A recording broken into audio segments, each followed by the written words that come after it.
This is Richard Sachs. I'm your host on Lost Arts Radio. This is our show for worldwide broadcast on this 22nd day of April 2018. Hope you're all doing really well, and I'm glad to be with you again. This is a really super fun show for me because one of my heroes people in the world for many years now, Dr. Robert Morse, who hasn't known me, but I consider him a friend from the beginning, is a naturopath, biochemist, iridology expert, herbalist, teacher of health and consciousness, two of the main subjects I'm interested in, and probably a lot of you too, and creator of Dr. Morse's Herbal Health Club in Florida, which I encourage everybody to check out too. People are using his herbal formulas all over the world, and he'll tell us more detail about his background. We're just into a discussion already, moving pretty fast, as you know. But what I'd like him to do, if it's okay, is to go back a little bit. Our time's going to go so fast, but back into his background, what led him even to be interested in this whole field of exploration. And then we're just talking about what he's doing now, as well as some super interesting cases that he's had that seem to be impossible, that have responded to what he's done for these people, and what he wants to tell us spiritually. There's enough to talk about for the next month, but we'll just see where it goes. Oh, so, yeah. Welcome, Dr. Morse. Oh, welcome. I'm pleasure to be here with you. You know, there's so much to talk about. Sometimes there's not enough hours in the day. But on the other hand, one should keep everything in his life simple. Simplicity right now is the key. You know, life starts out simplistic, becomes complex, and then returns to simplistic. In Hinduism, they call it the out-breath and the in-breath of God. So we're kind of in the in-breath stages. So these are the stages of awareness where it's time to pull back from desire and thought and become more awake again, more aware. Instead of chasing your thoughts and your desires, sit back and observe life a little bit. And you will start to see a process of awakening where the answers that you had come to you. Because the big book with all the answers in it isn't truly a book. It is you, your own awareness. And man has been taught to chase rainbows of thought and desire, and this is where he is. He's constantly thinking, man, you think from one thought to another thought, from one desire to another desire, talk about a person or people, and it's a constant thought process. When you break that and you stop thinking and you pull back and observe, your consciousness soars. And then you can start to see more of the truth that others talk about, you know, and what will come to you in that level. But talking about the health side of this, vital right now, because the genetic stance of cells the degrading of the human cell has never been at this level. And so the children are coming in, as we were talking about, in extreme trouble, chronic levels of lymph stagnation, skin problems all over, neurological problems, anywhere from, of course, with the vaccines, it's just tripping them into seizures and all levels of problems. And then you have the GI tract problems. You know, I just did a video and showed a whole colon removal. And the young man, they just removed his whole colon. Ulcerative colitis. And we save people like that. Now, we tried with this lad, but it was almost like mush. And it's sad. And man has to wake up to what's going on. What is he doing that's making his genetic weaknesses in the cells weaker, and what's creating agglomulation and acidosis in the human body. When they cut out his colon, did they connect the end of the small intestine? Now listen. Or what did they do? Good question. You know, in iridology, I've done tens of thousands of eyes in my life, and the rectal area is the better area in almost, not everyone, but in almost everyone. You can have a chronic bowel, and your uprights and your horizontals, they're all chronic, but the rectal area, and his rectal area was good enough for them to connect. So he gets a reconnection. So he won't have a bag, but he'll never have solid stools. Wow. So it goes right from the small intestine out of the body. Right. In liquid form. Yeah, because you know, you don't, yeah. Plus, you absorb some of your trace and microtrace elements in the colon.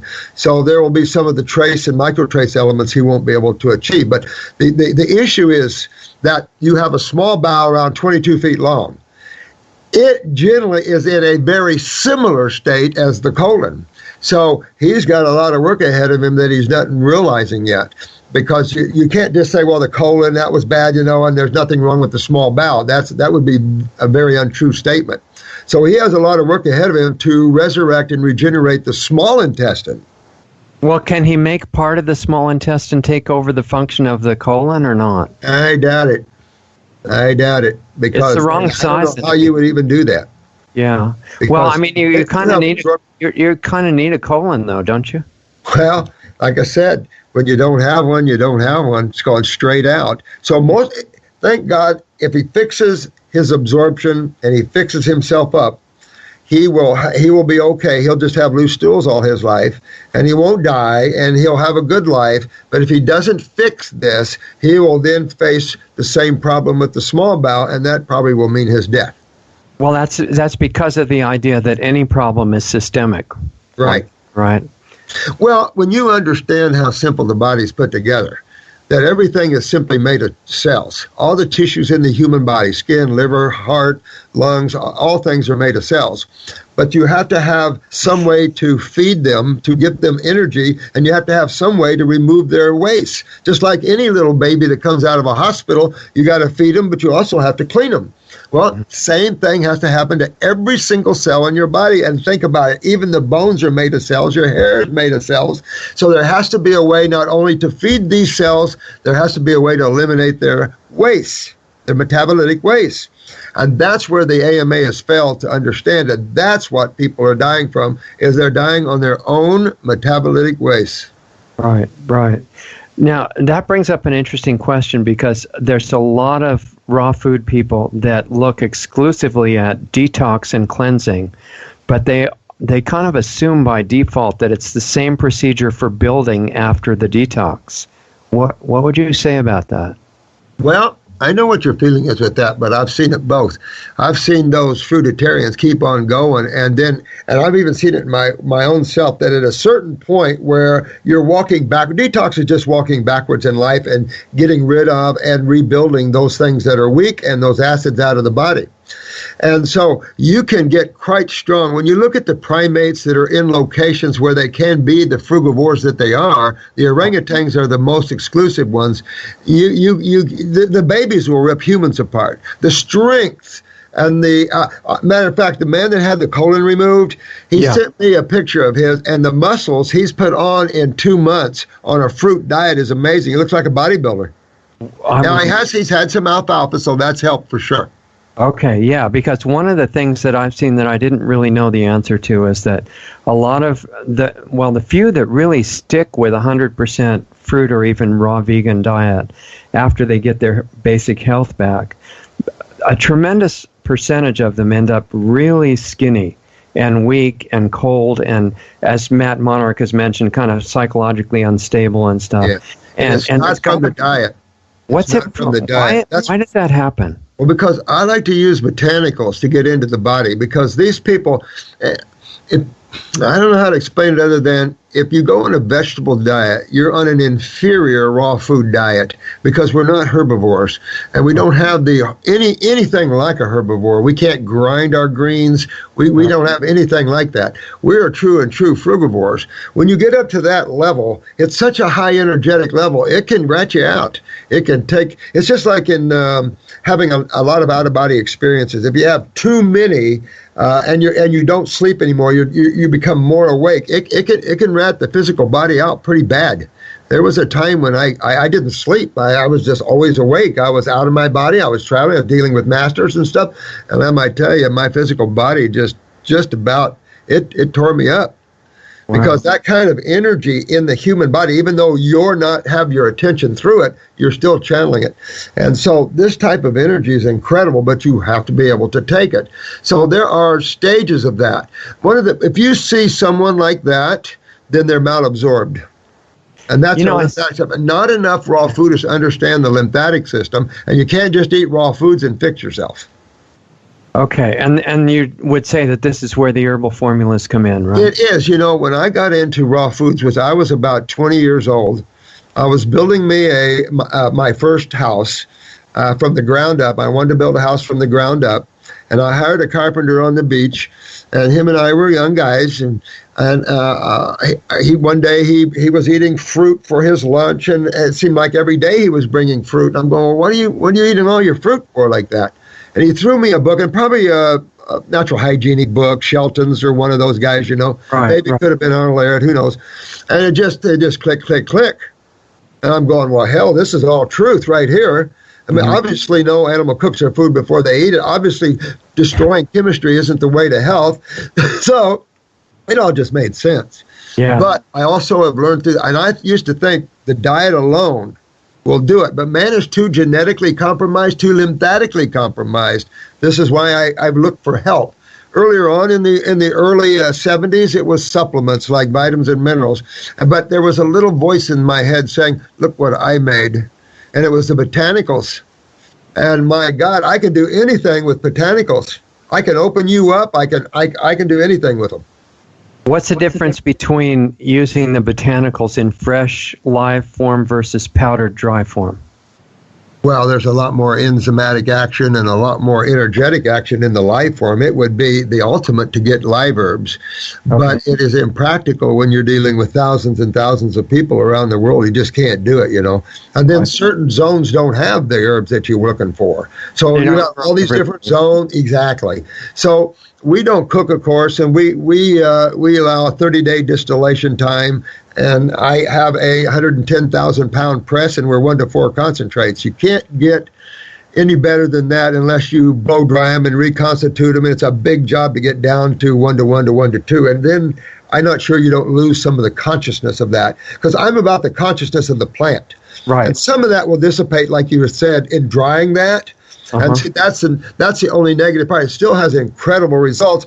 Even when you have teas and you're steaming them, I mean to tell you, I have a guy that's doing Hill tea, and he has a huge tongue tumor, and the pieces of tumors just coming off of his tongue. Wow. And so what's his whole program? What's he doing to get that result? It's 100% fruits, berries, and melons. I push 100% fruits, berries, and melons. Okay. When you're detoxing, if you want to build up, then add alfalfa or green drinks. I too knew Ann Wigmore, but I also told her that I'm an old farm boy and I don't believe in wheatgrass. I believe in alfalfa grass. That is the power hog of them all. We had raised horses growing up. We used to race them, and you want them on alfalfa, not wheatgrass. Right.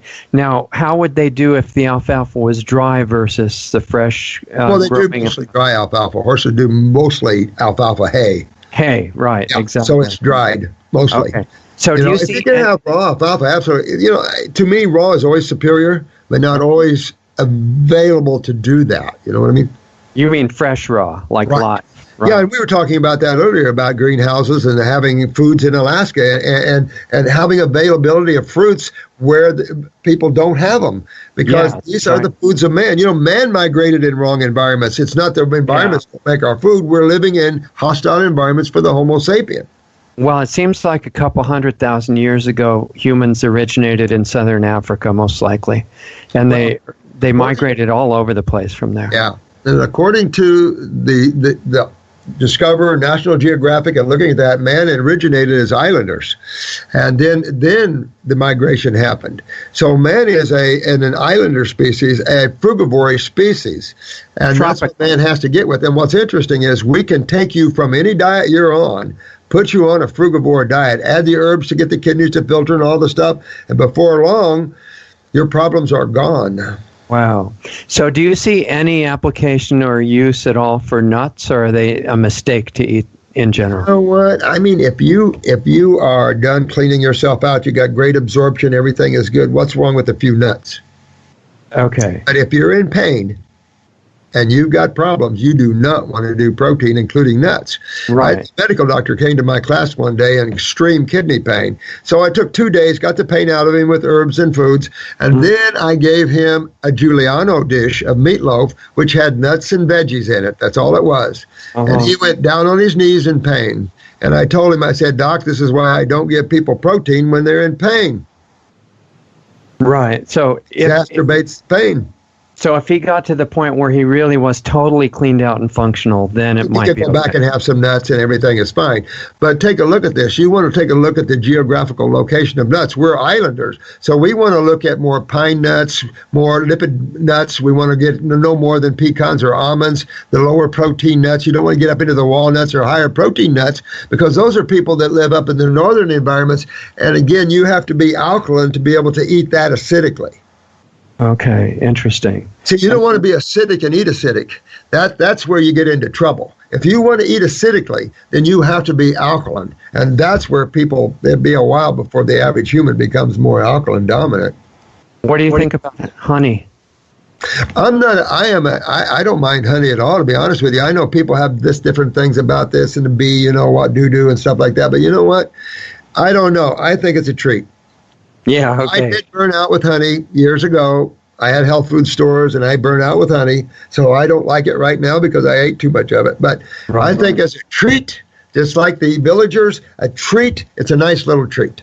Right.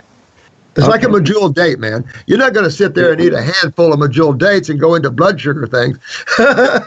And what about juices that people are using so much? I mean, certainly Ann Wigmore did, but I'm not talking about wheatgrass. I mean, fresh vegetable juices. I know Hippocrates does mostly that, right? If you're going to do greens and you're going to do vegetables, then I recommend juicing because, again, we do not have the grindability in our mouth. We do not have the extensive GI tract, and we only have one stomach. And so when you look at the extensive fiber network of vegetables, a lot of aminos, strong for elephants and horses, but when you look at the Homo sapien, we do better on the fruit diet, especially because it's more neurological. We do a lot of neurological cases, that's obvious. So here's an example. We took a Lou Gehrig's case. She was a famous singer. She couldn't talk anymore. She couldn't sing anymore, of course, and she couldn't walk. Her limbs were all distorted and obviously in a wheelchair. In 5 months, I had her talking, walking, and singing. Wow. Now, she wasn't running, but she was up, walking, and pushing her chair. I did it all on fruits, berries, melons, and herbs. Had I introduced vegetables, which I've tried before on MS and Lou Gehrig's cases, she would have lost her ability to walk again. Wow. There's a huge difference energetically between the fruit kingdom and the vegetable kingdom. But look at the consciousness difference between a horse and elephant and your herbivores and your primates, your frugivores. A huge consciousness difference. Well, you have to realize all foods are consciousness. So you have to look at the foods that are more suited to your level of consciousness if you want to maintain higher levels. If you are already awake and you can control that, then it doesn't matter. But if you're relying on your diet to help you with your awareness, then you better get up to the fruit level. So the Lou Gehrig's lady, she was coming from a standard American diet to a fruit diet that you put her on? Mm-hmm. Okay, and so she must have gone through some interesting cleansing reactions when you made that change. Absolutely, but not heavy. Not heavy. We have a halfway house that we put some of the most advanced people into, and so we have total care of them. Okay. So we're able to give them some physical therapy, walking and some things like that, which is kind of cool. I've been heavily involved in quads and paraplegics for most of my life. I have taken three C4s, one under Christopher, and totally regenerated them from complete head severations, spinal cord severations, head-on car crashes, things like that. We were able to rebuild. Here's another case which is exciting. This man's parachute didn't open. He hit the water at 90 miles an hour, totally, broke his body apart, was a quadriplegic. 2 years later, I've got him running and walking and all kinds of things. He's normal. And essentially just by using fruit and herbs. Exactly. That's it. Okay. And that's it. If you want to build up more aggressively, of course, green drinks are a good opportunity to do that, particularly the alfalfa juices or any of the greens, but alfalfa in particular. That's what Shackley, he knew the value of alfalfa himself, and very powerful plant.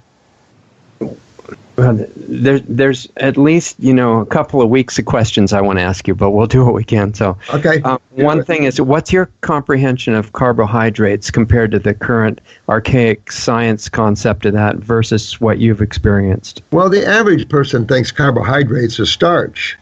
So you have to look at either a carbon chain foods or nitrogen chain foods. Your nitrogen chain foods are going to be your amino acids, are going to be more your proteins. They have more in the acid-ash involvement. Your carbon chains, that's where your energy is. Carbon is the source of energy, not nitrogen. So all your carbohydrates are your energy foods. And these are essential. Those are your electrolyte foods. Yeah. So they're essential. Now, when you complex carbohydrates, you end up with starch. So instead of simple sugar, you end up with di or polysaccharides instead of simple monosaccharides. So that's the problem. Yeah. Well, that's like a McDougall approach with cooked starch being the basis of life. Yeah, ridiculous. Right. And when you look at those people, they degenerate pretty much like everybody else. Exactly. Ridiculous. So, but if you're looking for, I agree with you on carbs being the energy source. I've experimented with all the ketogenic stuff and things like that. You just run out of energy. Well, that's it. And the thing is you don't want to run out of energy. And if you're running out of energy, you haven't cleaned your body enough, because you should be able to not require external sources of energy at a certain point in your consciousness and be able to maintain energy constantly. See, I work with Mr. Olympia, a lot of the bodybuilders and stuff, and they're learning that proteins are destroying their kidneys. RA is a common problem with them, of course, all acidosis. And now they're learning, and now they're using the greens. We have superfood blends available at all levels for muscle building and things like that. But I still am a fruit thinker. Now, whether man is, to me, very immature at the level of consciousness to handle that level of fruitarian, but at least it's a good start now at this particular time on this planet. During the healing phase, at least you put everybody on that, especially if they really need to get better. Everybody. You think when you're building up, then the amount of protein that you need is not nearly as much as what people think, but it's also what you're using for protein, right? Because you're saying the protein was destroying them. Was that meat that you're talking about? Well, when you complex structures, you make it difficult for the human body to break it down and to get value out of it, because it takes so much energy to do that. So when you do that to a protein, it has an acid hit to you. It has an acid ash hit. So when you have an acid ash food, now you have the inflammatory response initiated, because your body's designed to have an alkaline ash diet. So when you have an acid ash diet, the ash is acidic. Now you're initiating either the calcium buffering system, which leaches calcium out of connective tissue or skeletal tissue, or you're initiating the lipid system, which is the lymphatic cholesterol system. So you have to look at the types of foods and their ash and their blowback on the body. And this is what man hasn't understood. Our human body's simplistic, yet as complicated as you want to get. So feeding it simplistically is always the best approach. Right.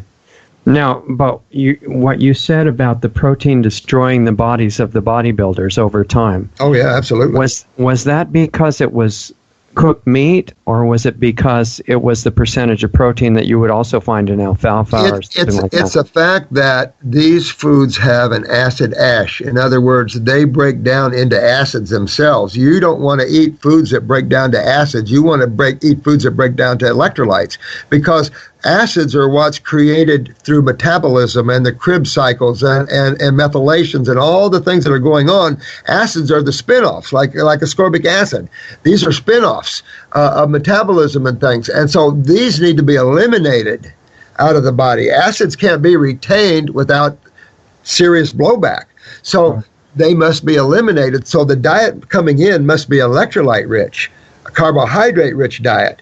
So if you want high amino acid diet, that's when you go to plants that are known for that, like your alfalfa. They still have an alkaline ash hit, but their amino acids are not to the nature that can give you an acid ash out of it.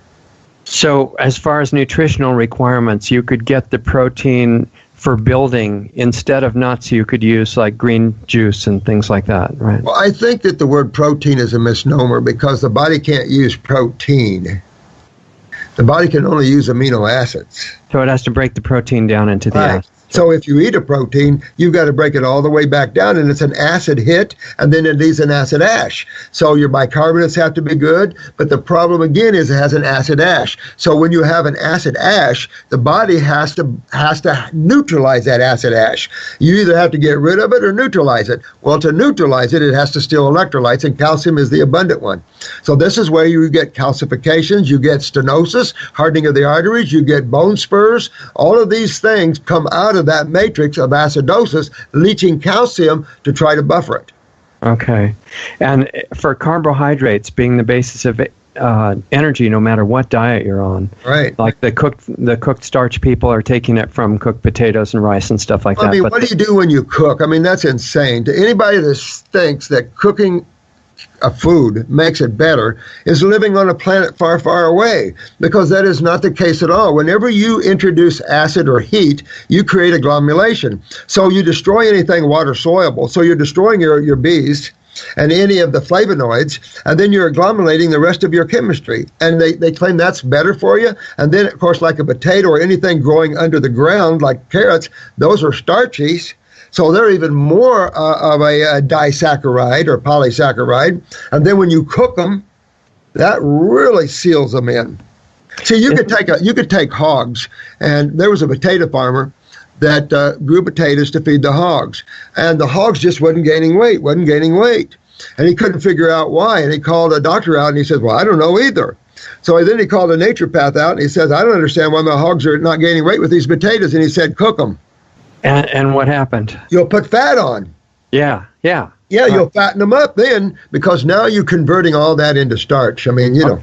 So he just wanted the fat. Yeah, he just wanted to fatten up his hogs for market so he could get money out of them. More pounds, right? Well, heck yeah. I mean, that's a goal. I mean, even with cattle, you spend the last month, you fatten them up and getting some corn, and then putting some, layer that meat a little bit with some fat, and you get a little bit more price out of that. Right. If you're thinking farmer, but I was raised in farming communities. So what about the people who are eating raw, mostly fruit? And I'm sure you've seen it online. They're talking about if you want your carbohydrates to come from raw food, which just means fruit, because that's where the carbs are in the raw diet, then you have to eat like 20 pounds of fruit a day, or else they come from vegetables too. Carbs are vegetables, fruits, and berries and melons.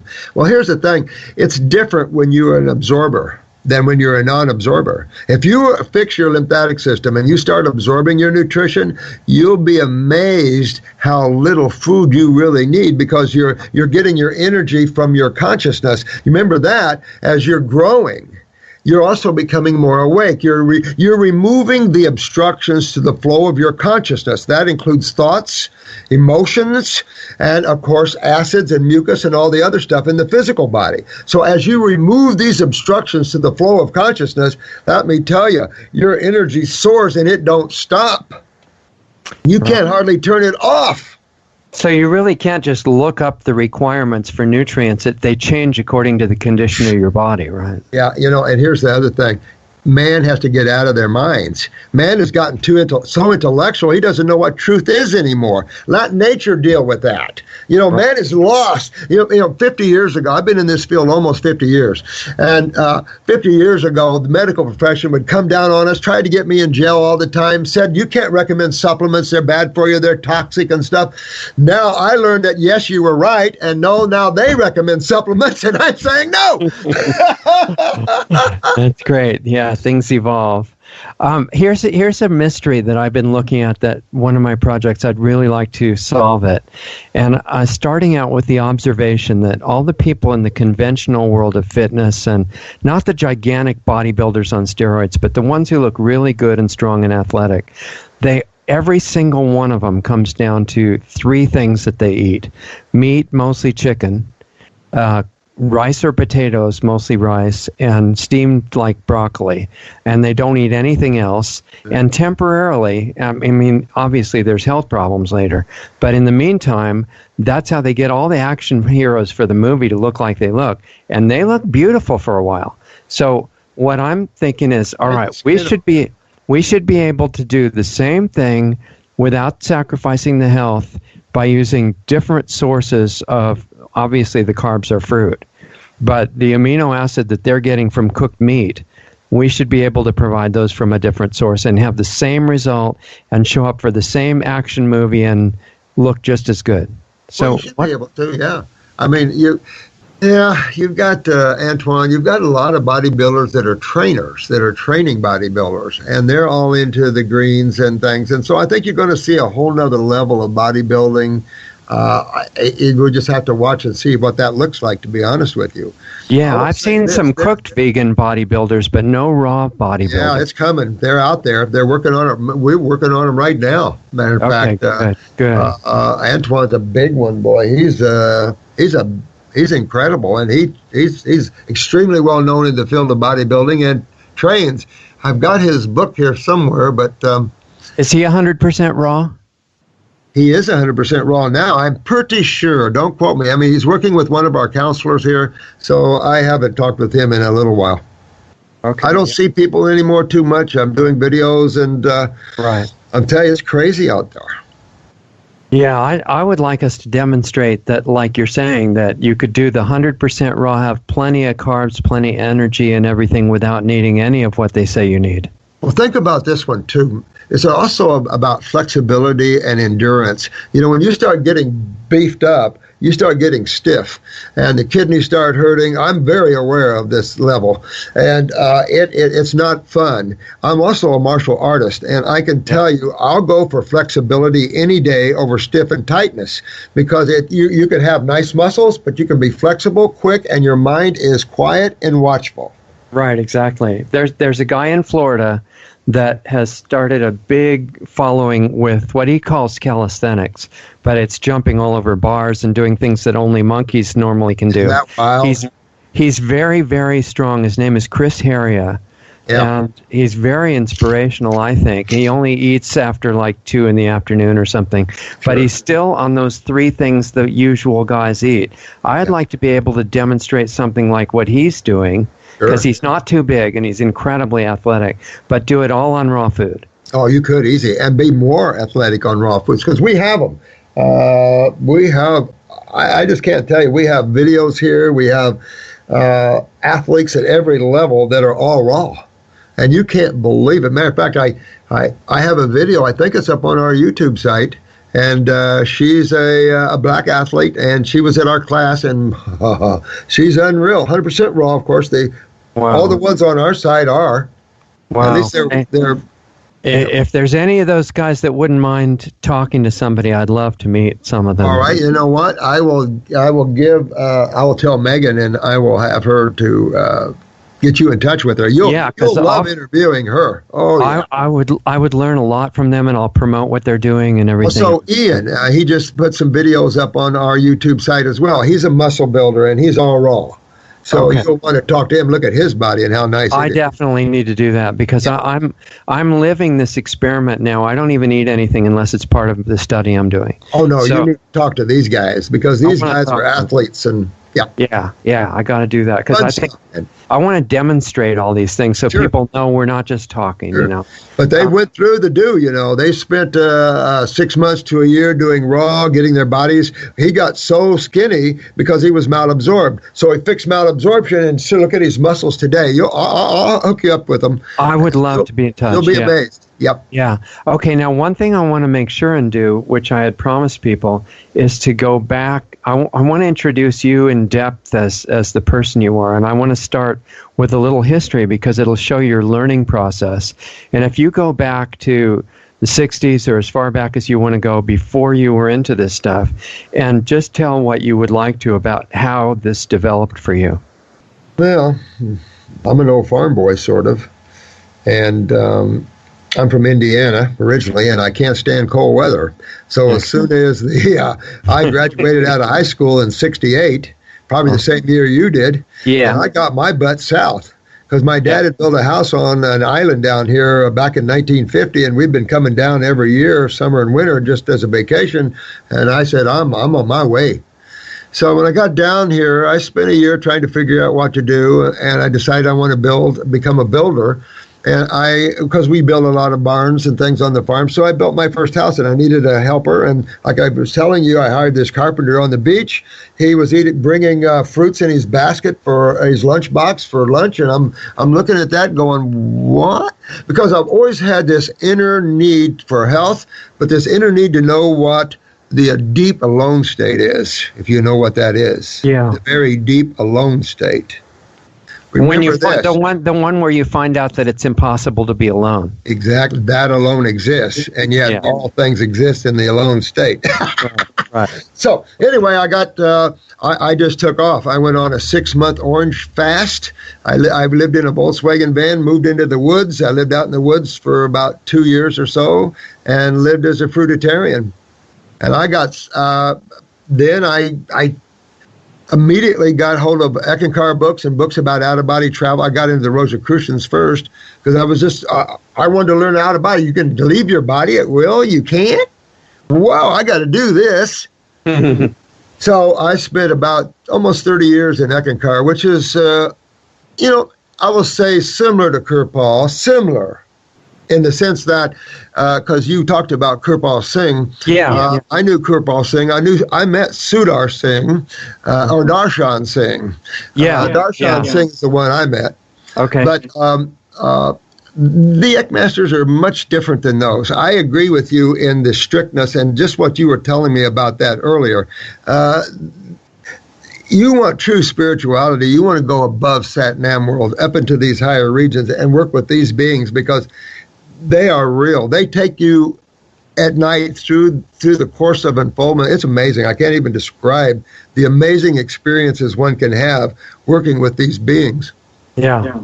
They were teaching us that we were junk. We had a little bit. I can't believe that. I can't believe that. There's a lot of Radhaswami here around, and I have more of a affiliation for Radhaswami than I would a lower yoga system. Mm-hmm. Because that's the highest, the yoga of light and sound. It's called the Shabda Yoga. Yeah.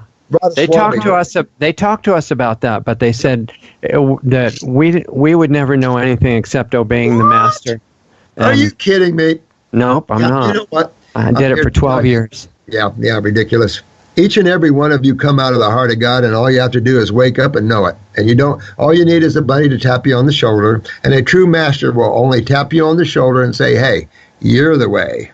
Right, yeah, exactly. It's not about worshiping them. Exactly. Don't put me in your eye. See, that's old spirituality, though, where you had a master or a vehicle between you and God. Mm-hmm. And when you look at it now, because now, after that consciousness has been coming through, the now has been introduced.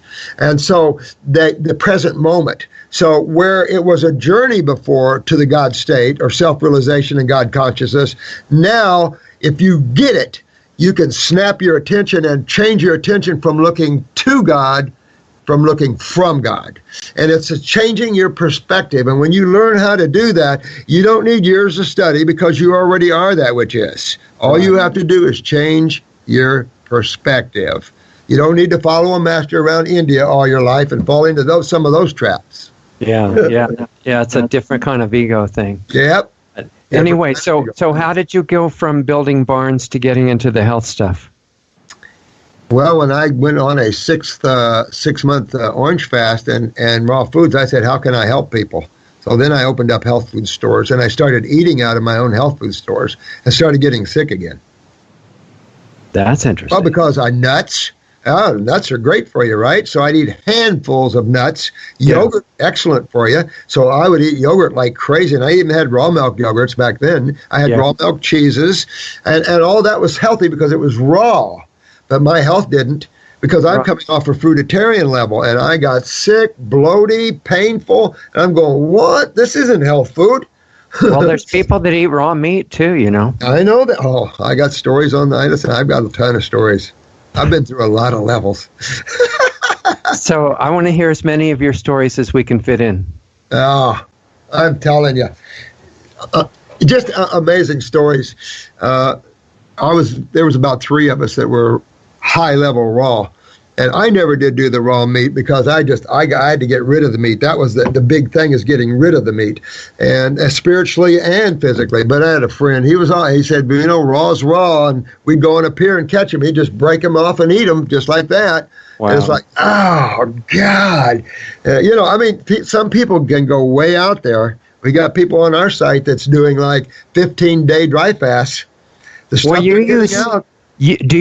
use some fasting, though, not just fruit diets, right? Right. We do water fasting and we do dry fasting.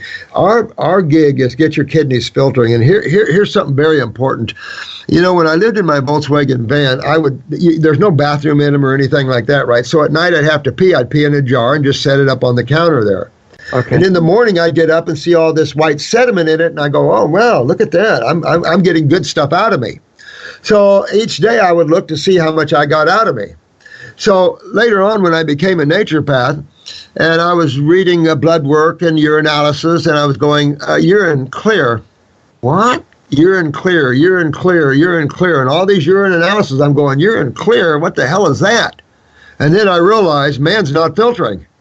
And that is the filtering organs of the great lymphatic system, the sewer system. And these are all lymphomas people are dealing with. So man's problems are always in the lymphatic system. It'll blow back on the blood and everywhere else, but it originates in the sewer system. Which is a fat-based liquid, right? If you pee in a jar and your urine is clear, you're in trouble. Which is probably not uncommon now. It is common to have clear urine. Be lucky if you're filtering. This is a big thing on my site because we have pictures and everything else. And it's a big deal because you can have tumors all through you and be on a raw food diet and everything, and they not going anywhere until you start filtering, because that's the problem. You're not eliminating. So medically, they attack. So they suppress, they attack. We expectorate. We eliminate. Hydrate and eliminate. So how do you know when it's appropriate for water fasting versus a fruit diet? Well, that can be an inner thing, but if I've got a case and they've got tumors and it's not budging on the fruit and the herbs, I'm going to throw them into a water fast or a dry fast. Okay. I'm going to try the most astringent method that I can get to get the body to open that doorway. And when you get away from ingestion of all food, all your systemic energy then is moved to detoxing itself. You got to give the body its due respect and its awareness, remember? Because the body is not unaware. Right. No, it's actually a conscious being on its own, right? No kidding. Absolutely. You can talk to it and get feedback. Absolutely can. Mm-hmm.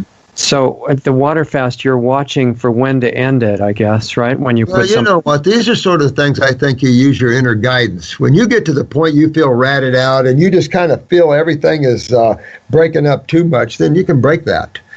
I don't actually push a lot of juice fasting myself. I actually just eat your fruit.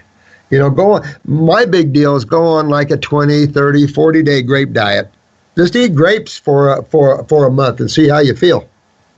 What's that difference between grapes with seeds and grapes without seeds that they're all moving to now? Well, closer, in my opinion, the closer you get to the original seeded strain, the more power, the more consciousness of the original species, the better. No question. The more powerful, the better. Absolutely. But you can't say too much about hybriding in a way, because we do that in people, and we can't say that because you're a hybrid that you're a lower person. That's not true. So it's how you hybrid. It's what you hybrid. You know what I'm saying? It's just well, there's a phrase called hybrid vigor that means that you're not overly purebred, right? And it's actually stronger. It's just that when they breed for getting rid of the seeding, they're breeding out a natural characteristic. And that is so stupid to me that man keeps messing with the very food. See, man doesn't realize he's messing with the thing that makes him healthy. He's messing with the food source that is his nectar. Because your food is either your nectar or your hell. Right. I mean, they're using convenience as an excuse for doing things that are unnatural. But these are unaware souls too. You got to realize these are unaware beings. They're lost in their own narcissism. They think they're doing right for everybody else. So we have to demonstrate that. We have to prove that their theories are ridiculous, like the allopathic theory. You know, if you think your theory is so good, prove it. You know, the nice thing about us, we're willing to step out there and show you our theory and prove it. And we're proving it every day with Hollywood. We're proving it all over the world. So if you think your theory is stable, prove it. I've offered many times medical doctors for me to come into their clinic and say, you think your theory is the one, huh? Well, let's look at your theory applied. You're the #1 killer of humans on this planet with the theory of allopathy applied. Well, I mean, to be fair, the food industry is pretty good at that too. pretty good at that too. But again, this is levels of unconsciousness, and there's no judgment here. There's just levels of consciousness. Sometimes it can anger you, but you have to realize these are levels of unconsciousness, and you have to get out of your unconsciousness. Right. Now, one of the big environmental factors that people are having to deal with now is not visible. It's in the level of frequencies. And their new project is to set up these towers every 200 feet in every town, on every street, right outside people's window, radiating into the house. And the only thing that I can think of other than trying to stop those things from happening is to keep your natural immunity as high as possible to it, right? Well, you know, we live in very negative times, and if we ever allow that to happen, I mean, man should never allow that to happen, because that's the next destructive level, and they're doing it even in war. They have now frequency machines that'll disarm a whole army. Right. You know, they've got some wild, energetic frequency machines out there, and you know, we were messing around years ago. Naturopaths were heavy into frequency healing, heavy. And then the Rife came out, of course, which is minor, but he could have had a lot more brains than he had with that. I mean, we're at the level now. Humans should be at the level now with a frequency meter that I could scan your body. I would know every mineral, every place, every neurotoxin, every excitotoxin. I would know the condition, the level of consciousness of every cell, the genetic stance of that cell. We should have a scan and know everything electrically about your body and consciousness about your body. But no, we keep playing in the fields of dreams way back in the back. You know, and you should be able to do that without compromising radiation. No radiation involved. Absolutely. I mean, we're moving there more into the digital technology, which is great. I mean, you're taking X-rays down from just under a rad to now you can do a whole mouth for under a rad. Right. It's better than it used to be. Better, you know, but still. Yeah, right now we're dealing with the plan with the Telecommunications Act and the things that came after that from '96 to put these antennas all over every 200 feet, and they're all excited because there's a lot of money in it. Your only saving grace, if you're involved in any of that, is raw foods. That's your only saving grace, because if you're into the acidic world, you're creating a glomulation in your body. This is called a cationic environment. And that's where you're dehydrating and becoming hard and stiff. Radiation is a part of that. And it exacerbates that. So it just exacerbates the destruction of your cells in your body. To ward off of that, you have to keep your body in an electrolyte hydrated stance. And that means you have to eat alkaline ash-forming foods, which is your fruits, berries, melons, and vegetables for the most part. Right. Do you have a feeling for why so many leaders of the raw food healing places, like I'm thinking of Hippocrates, but there are many others too, they're teaching that on one hand, they're saying that the cooked food is really dead and the energy's low, and it's like a petri dish for disease to happen in your body, and which it is. We've seen that. But they also say, but it's fine to go on to like 30% cooked food once you're all better. Yeah, and they do it too. I think that's for balance.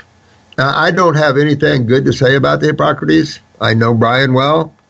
I think they've gotten themselves so expensive. You have to be careful with Brian, and they deteriorate the fruit. You know, they don't recommend the fruit, and their supplements are now crazy. So an example is we constantly have a stream of clients from the Hippocrates to our clinic. And as an example, one of the educators over there brought a young kid over here, had a big tumor on his neck. Been over there 3 months, no changes. Right. 2 months, I had it all gone. Okay, and you put him on fruit? Fruit and herbs. Okay. And he was in Hippocrates going with the juices and playing those games over there.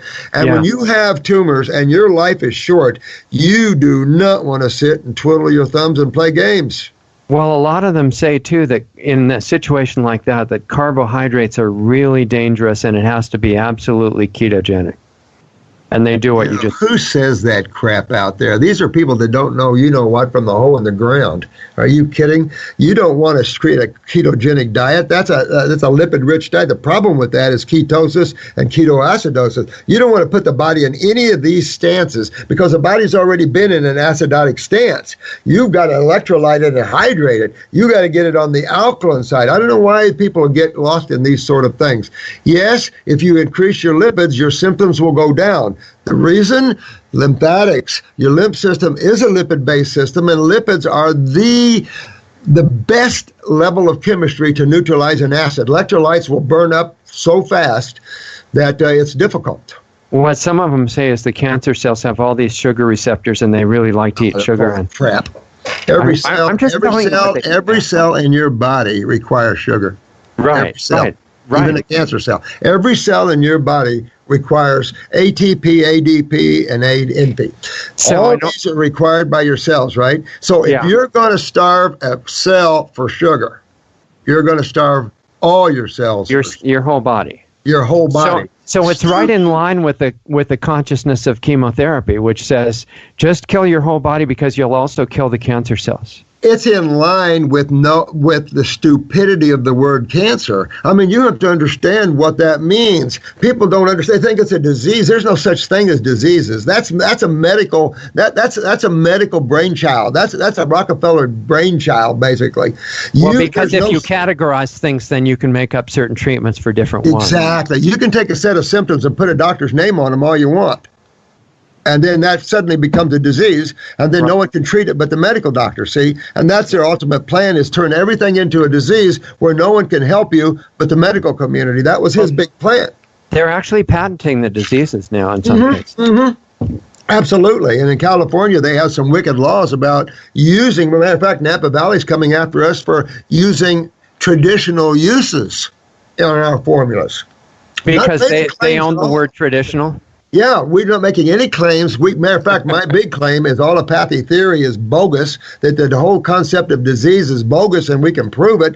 And yet they have these state laws they went around, and if you use the word diseases or use any of these words like cancer or anything, they can come after you. Well, I didn't use any of those, but I had what the herbs were used for in the past, the traditional uses. Well, they claim you can't, so they're after us. Well, California is a really interesting example of where things you don't want them to go. I mean, the guy in the Senate that proposed the forced vaccines for everybody, he's got a new bill that he's proposing now where it becomes illegal to say anything critical of that whole mentality. That guy needs to go to jail for a while, probably put him in solitary confinement so he can get into himself a little bit and figure out who he is, and that you're not going to hurt other people like that. These kind of people need to be booted out of any type of authority position and pretty much taken back to the back, because these are the kind of people that are destructive to the humans on this planet, and this man will be destructive to little babies like nobody's business. They're already trying to give a 3-day-old baby a very loaded vaccine. These people are now off their rails. They have gone into the world of bizarre, and we have to stop them. Well, they're giving the first-day baby the hepatitis shot. I can't even tell you. I had a Texas baby from a Hep B shot. She went into liver failure. She went into one eye went blind. She went into seizures.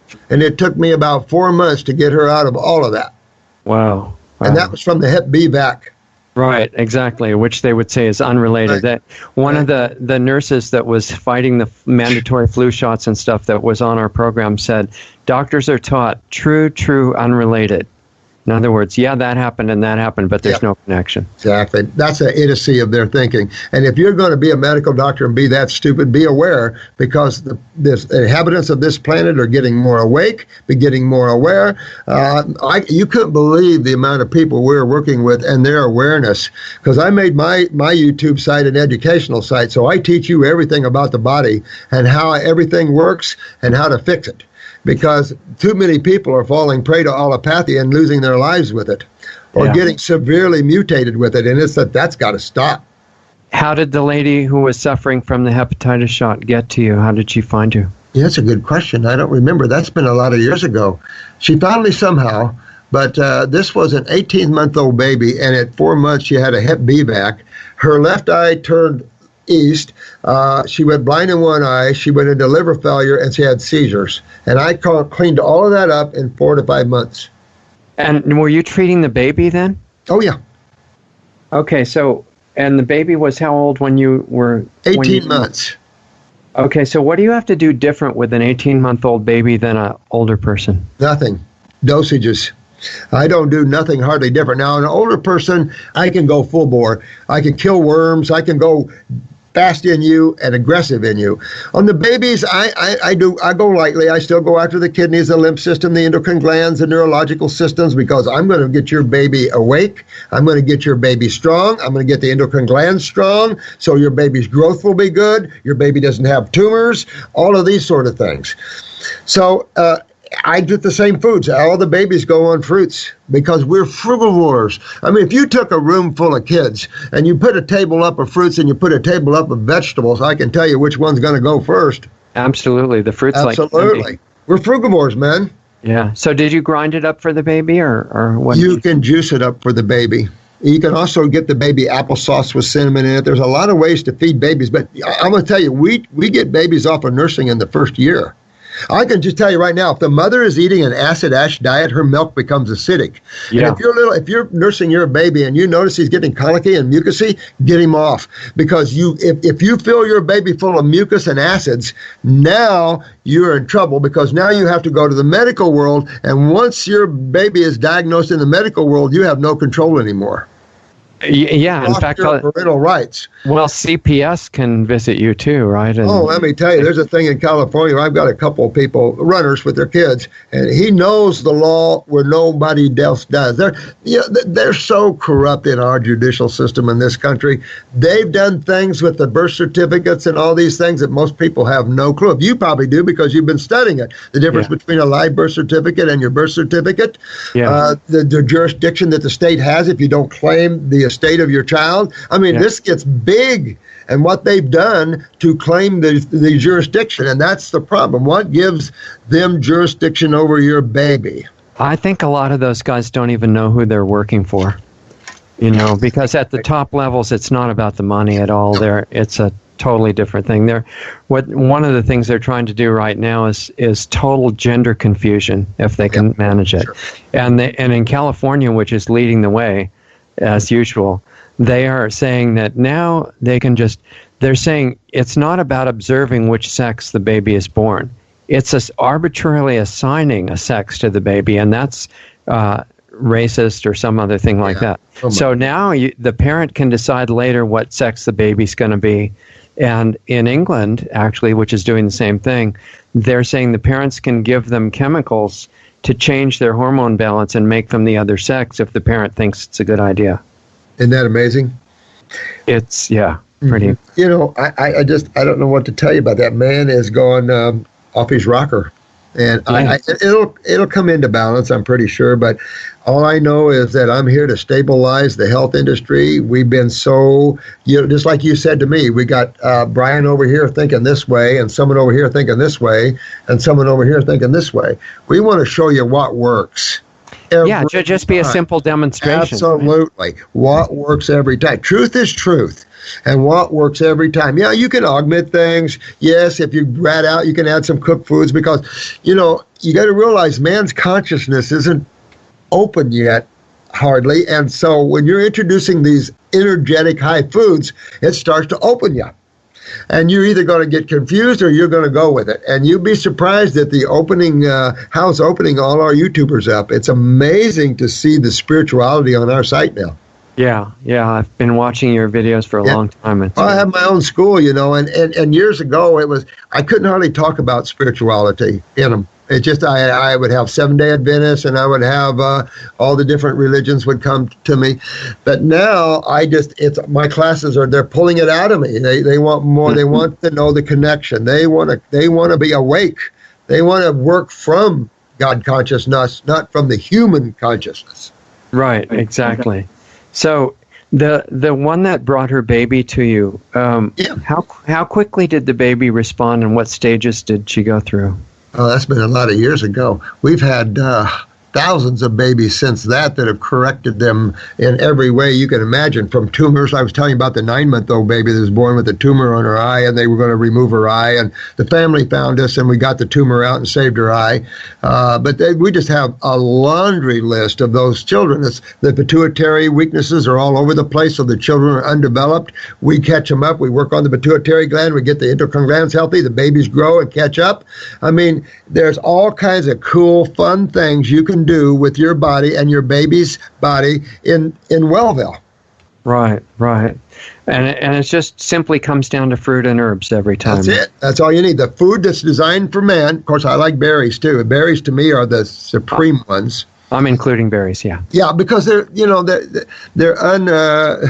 left alone a little bit. Blackberries and things like this, when you get in your fruit, you have a lot of hybrids and stuff out there. But you know what? It's still better than a dead piece of dead animal meat. Well, right. But another thing they're doing with the fruit that is pretty challenging is they're into this thing of picking them all really green. Because they say that saves money, and they don't get damage in the trucks and everything. See, I would love to see some of these farmers change their consciousness and need their own food and realize they haven't been growing good food. Down here in Florida, we used to have strawberries that were huge, and they were so sweet it would curl your toes. And then they kind of changed and became beautiful looking still, but hard and a little bitter. So I had a farmer from Plant City up here, a strawberry farmer, and I said, "What in the hell are you guys doing to our food?" He said, "It's a different variety. The other sweet variety was harder to grow, and they all elected that we change to an easier to grow variety." And I said, "Are you kidding? Now you're into health. Now you're going to want to go back and have a nice sweet strawberry." Yeah. Well, they're doing it to blueberries really noticeably. I love blueberries. They're not supposed to taste like lemons, really, are they? Yeah, I wouldn't think so. They're supposed to have some sugar in them. I bought some blueberries at the store the other day that were at least an inch thick and probably 3 to 4 inches in round, and or through the diameter. And it tastes like eating a piece of meat. It was so thick. It's just, I've never had a blueberry like that. It was amazing, I will have to say. But it sounds like a new invention. It was like eating a banana almost. I mean, it was amazing how much meat was in there. When I've been on just fruit, I've noticed, speaking of bananas, that somehow they feel a little bit not high enough water content. Right, they don't have enough water content. You know what? I agree with you 100%. I'm not a banana eater. I eat a few in the morning, but I am not a banana eater as a rule because they don't have the water content. My morning breakfast is either navel oranges or watermelon as a rule. You know the guys that say eat 30 bananas a day, right? And I know him. I had a fight with those guys in my earlier YouTube days, and it's like, try eating 30 bananas a day. Right. See, they're calorie counters, and they don't realize. They're saying you're going to get too skinny if you don't do that. Right. Well, take a look at some of the muscle builders now. You can get skinny on detox, but you have to understand why. You have to understand the world of malabsorption. And until you do, then one doesn't understand why. Medicals, they're so far out of the loop, they don't even understand any of this. Sad stuff. What do you think about, not just Hippocrates, but a lot of places that are also doing the ketogenic thing? They say one of the most evil things you can ever do is eat fruit juice. I don't know. You know what? I guess in this world we can disagree with each other. All I can tell you is that we've got a very strong reputation, and I think we can back what we say pretty good now. Right, but what about the juice? Do you think fruit juice is good? Well, you know what? Fruit juice is just more concentrated. That's the only thing. Like a good example, eat a handful of grapes or eat a 10-ounce glass of grape juice. Yeah. And you can see the difference between the two. Sometimes juice is too strong on the body, in my opinion. You know, I generally reserve that for those that are not long to live. But it doesn't matter. We've got young people knocking it out the park because you have so many skin problems. They've been on steroids. We had a YouTuber kill himself because he'd been on the Accutane. The Accutane was a very, very bad drug for skin problems, acne and stuff, and it felt like razor blades in the body. Oh, wow, I didn't know. Oh, it's horrible. And yet it was a common drug. They put all the skin, and all the children are born with all these skin problems, and so it's nice to fix them up. Yeah, definitely. Well, here's a good example. We had I had a lady from the Philippines, and there's one of our YouTubers that had a similar lady from Dubai, and these ladies were solid red, acne and psoriasis all over them. Now, my girl is Miss Philippines, and his girl, you can't even tell she had a skin problem one. Nice. Isn't that cool? That was just yet they were living their whole life with beet red faces and pus and all the pain and all that. Yeah, yeah. And within 6 months, they have their life back. So what exactly did they do? Did they just go on a fruit, berry, and melon diet? Fruits, berries, melons, and herbs. And herbs. Okay. I do use glandulars, I will say that. Short term, because the adrenal condition in man right now is all-time low.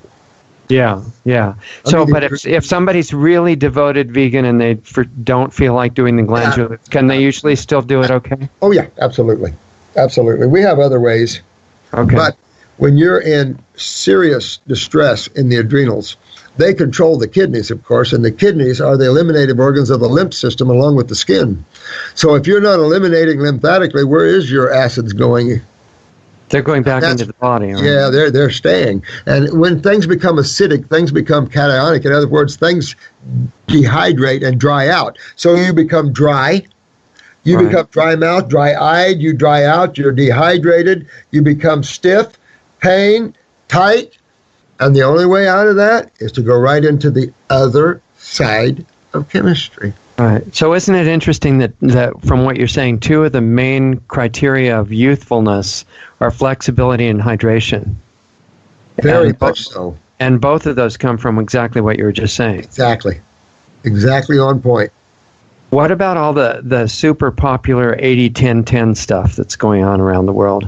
Well, you know why it doesn't matter. I mean, when you get through with your detoxification, to me, I don't really care what you do. You're on your own. You got to think about your spirituality, where you want to be, what's your life about. Are you going to add some few cooked foods? Are you going to stay 100% raw? Are you going to stay with high fruit? Just leave fruit in the morning? Everyone should have a fruit breakfast. That's for sure, because that flushes it's a breaking the fast from the night before breakfast. So it flushes the body, flushes the kidneys. You should always have fruit for breakfast. Rest of the day, then do salads or whatever you want to do. I don't really care after that, because it's your business as an individual. But if you want to get well, to me, there's only one good walk. Right. And it's just a matter of individual perception, whether you start that with the fruit, berries, and melons, or do more fasting to start and then get into the fruit after. Well, generally speaking, if you're advanced, we don't put you on fast right off, because you're so dehydrated. Yeah. You're so agglomerated. Why would I put you on a water fast? Even though water is the universal solvent, I need some electrolytes. I need some hydration initially, because you're so dry. You know, people get dry eyes and they get the MACDs and they get the dry mouths and they get the dry everything. Yeah. I have a young girl, she's 18 years old. She gains 5 to 10 pounds when she takes a shower. All she does is take a shower and she can gain 10 pounds. Is that because she's almost totally dry? Dehydrated like nobody's business. Now, you can't live and be healthy and have fun and not lose tissue if you're that dehydrated, because that is extreme acidosis. Well, it also demonstrates how much you drink when you bathe. Right there. It shows the absorptive power of the skin, too.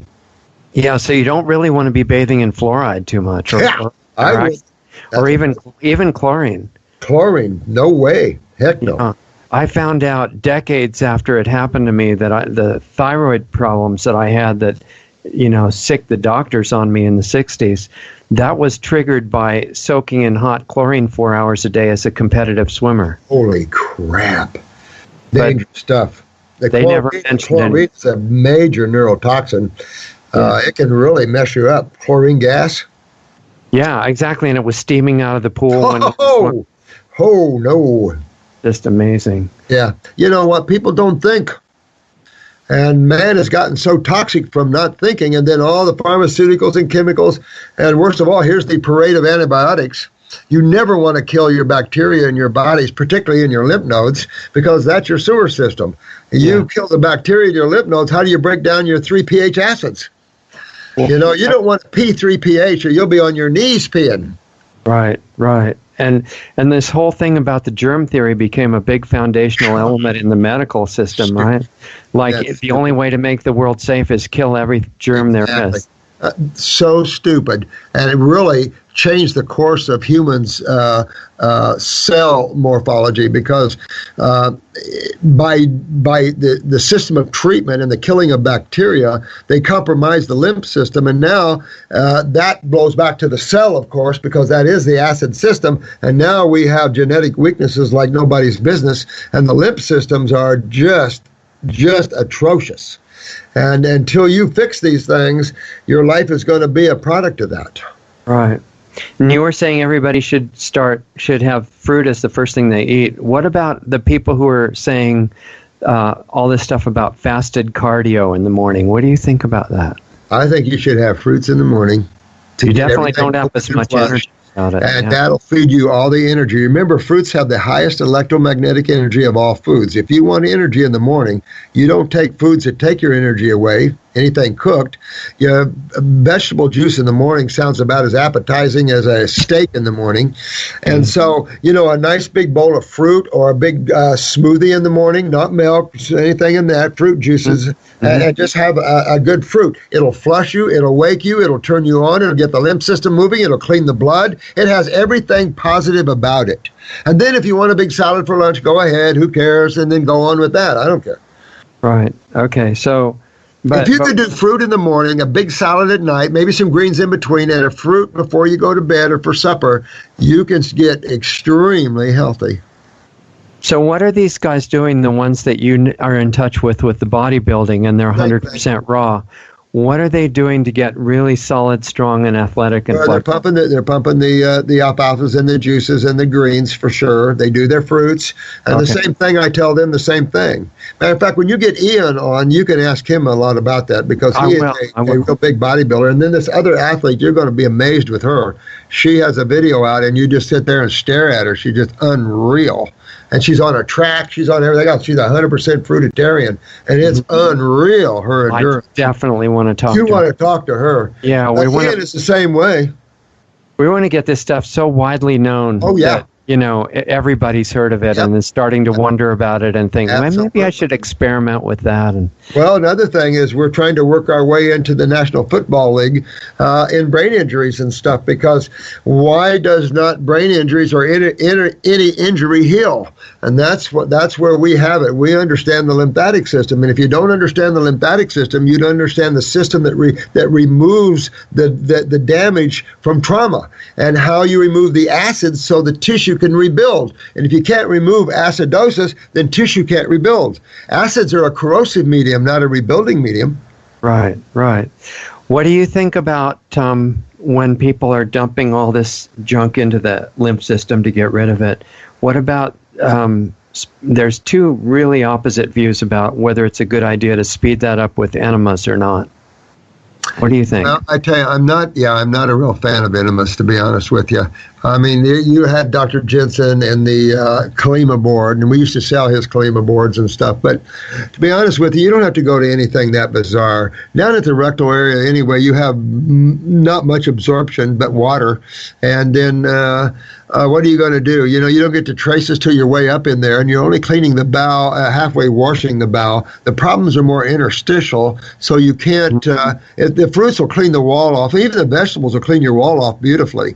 It's interstitial that's the problem. Like IBS, Crohn's, UC, these are all interstitial problems. That's more lymphatic problems.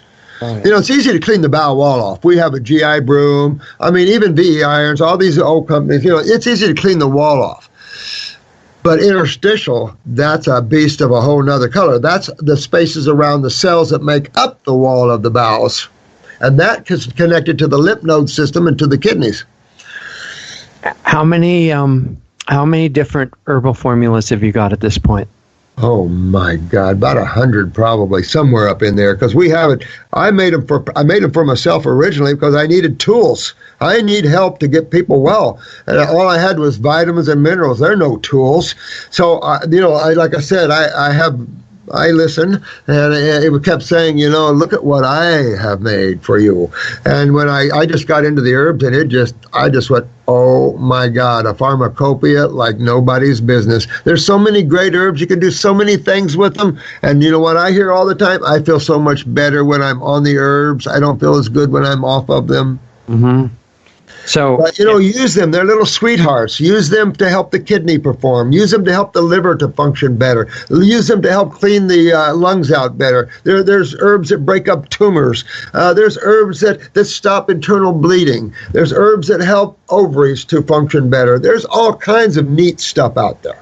It's what drugs should be. It's exactly what drugs should be. But man can't compete because man has, you know what I'm saying? He's living on a view here of him as a human and an unaware human. And until these souls wake up, then they're still playing the human game. So if somebody is interested in just hearing about this for the first time and wants to know how to best use the herbs, and there's 100 of them, how do they start learning about it? Well, that's a good question. I only have a couple of videos up there on the YouTube channel talking about the herbs.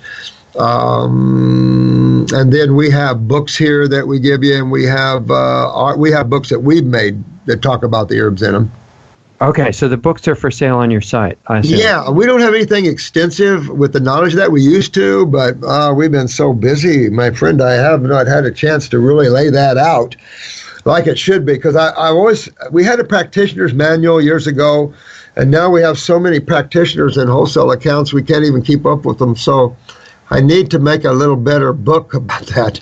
Even if it was a simple one, you know, because if people are just discovering it and they're saying, well, 100, I don't know what. We have a booklet that shows you what they're for and what you use them for. Okay. We have that, but I mean a great detailed book would be cool. Yeah, it would be. It could train teachers and all kinds of stuff. Yeah, and we do. You know, I have my classes, and we go over the herbs in the school, and we teach you what they're for. But we don't spend a lot of time with them because you can look up in herb books what herbs I'm using and why I'm using them.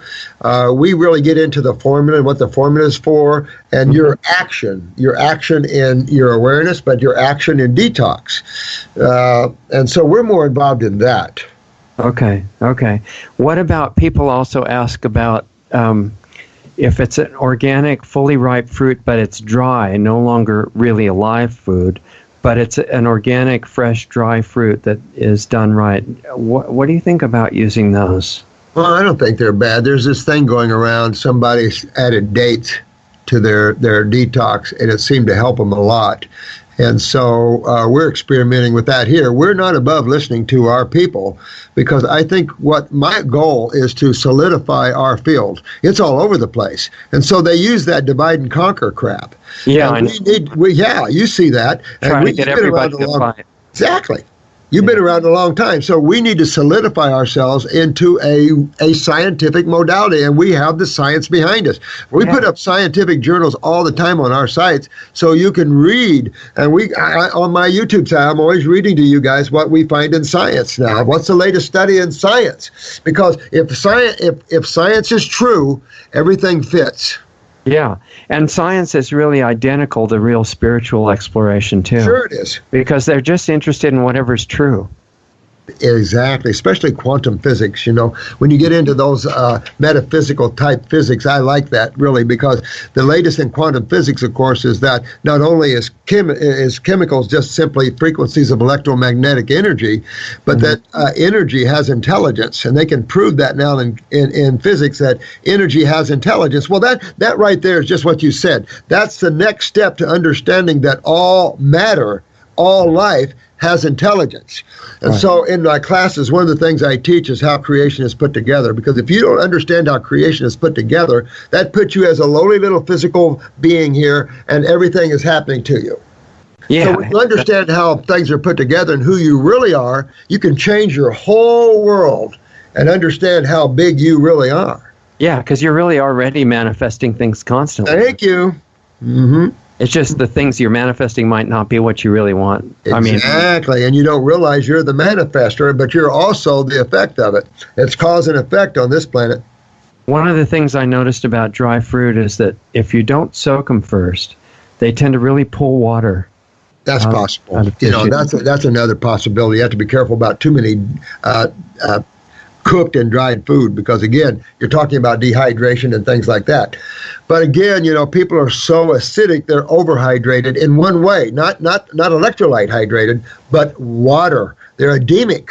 Trying to buffer the acid, I guess, right? Exactly. And well, that's what it's for. Remember, water's the universal solvent. So water's used osmotically to come into these dense areas to kind of try to break them up. The problem is when you have stagnation of the eliminative organs, there's nowhere for this to go, so you swell more.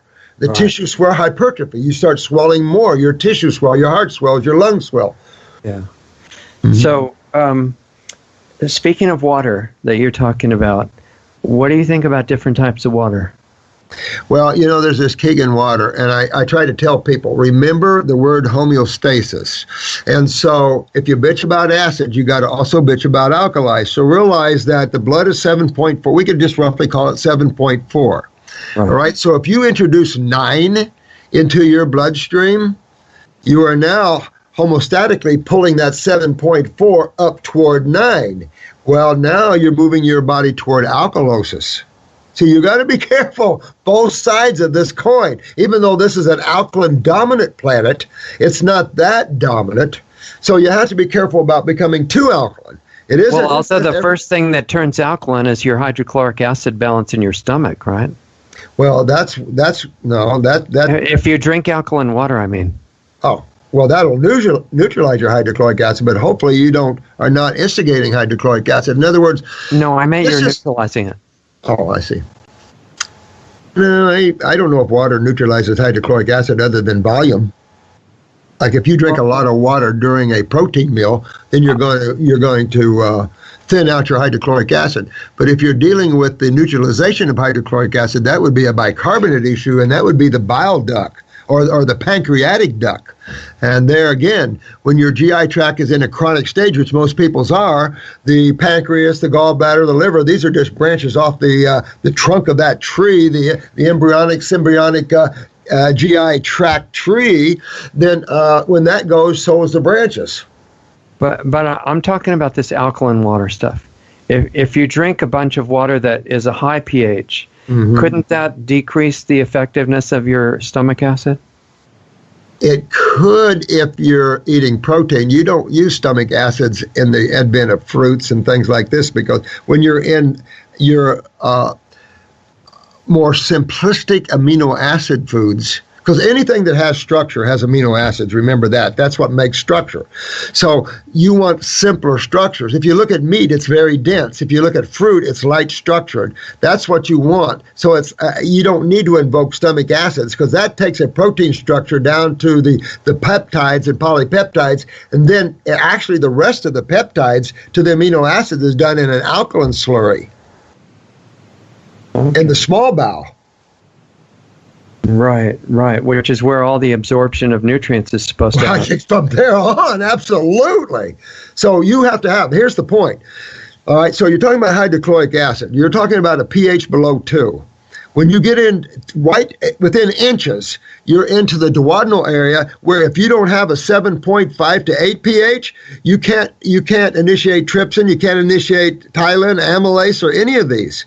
So what happens is you don't have any digestion going on there. So you're moving from a below 2 pH, and these logarithms, remember that, 10 by 10? So you're moving from a 2 pH to a need to get to 8 or 7.5 in the duodenal area before. So when you're eating meat and you're trying to pull this 2 up to 8, you got to have some good bicarbonate. You got to have some good things going on there. Okay. And that's why they say if you're going to eat meat, eat it by itself. Don't eat anything with it. Yeah, exactly. Give your body a chance to deal with it. Well, you'll neutralize anything, because if you mix an alkali with an acid, what do you got? Proper food combinations, you don't mix protein and starches. You're requiring an alkaline digestive juice in your mouth with the starch. And of course, there's no digestion of protein in your mouth. It starts in the stomach, but that's an acid hit initially. Right. So now you've got a base and an acid coming together in the stomach. Of course, that neutralizes. That's why your food sometimes just sit in your stomach and don't want to go anywhere. Right. Well, the typical combination is meat and potatoes. Exactly. Right? And you're not gonna digest those well, because they require opposite digestive enzymes. So let's talk for a second about quality of fruits. We mentioned that a little bit. If people are in a part of the country where the only fruit that's not picked really green, like stone fruits in a lot of places, are totally ruined. They pick them like 2 weeks before they're ripe, and most things don't ripen at all off the tree. They just get soft. So if the only quality fruit they could get, like, is an apple, can you just go on an apple diet and do the fruit part? Banana is the only fruit that ripens nutritively after you pick it. The banana is the only one. Everybody else don't avocados do that too? Or no? They ripen by fermentation. Like everybody else ripens by fermentation, not by nutrition. Bananas will continue to grow in their nutritional intake, but from the peel, but not other fruit. They start fermentation when you pick them. And Dr. Jensen, you met him, right? Yeah. Well, he loved fermented fruit, but he was always farting. You can create gas. You got to be careful about fermenting your food. There's no nutrition. Now you're into the breaking down side of life. You don't want to eat food when it's in the process of breaking down.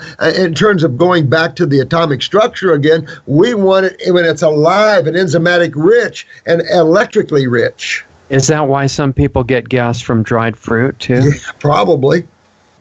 What about all the people who say it's super healthy to eat sauerkraut all the time? I disagree with that one too. Any of the nightshade family is a sulfur family, and tons of people have sulfur problems from the use of antibiotics and sulfur drugs. Right. And so it just caused gastric distress, bloating, gassy feelings. There's nothing good about, in my opinion, about cruciferous. There was a health food restaurant that opened up here in Sarasota, and they were predominantly a cruciferous restaurant, and they went out of business. You couldn't eat there. You walk away bloaty and gassy, and it's like no, thank you. No, well, and there's a lot of people that juice cruciferous vegetables. There is. Cabbage. There is. But there's a lot of people into the sulfur thinking, and not me. Yeah. No, we see the opposite problems with sulfur. There's sulfur pills that people take. I know. You know what? There's nitric oxide pills too.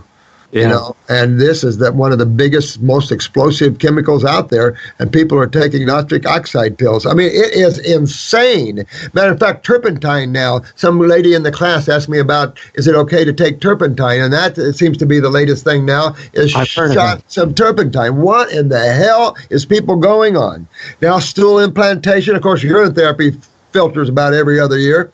I mean, people, eat your fruits. You got beautiful herbs to take. Get your bodies well, detox it well, and live high and enjoy your good tasting fruits and berries and melons. And have a salad once in a while. Who cares?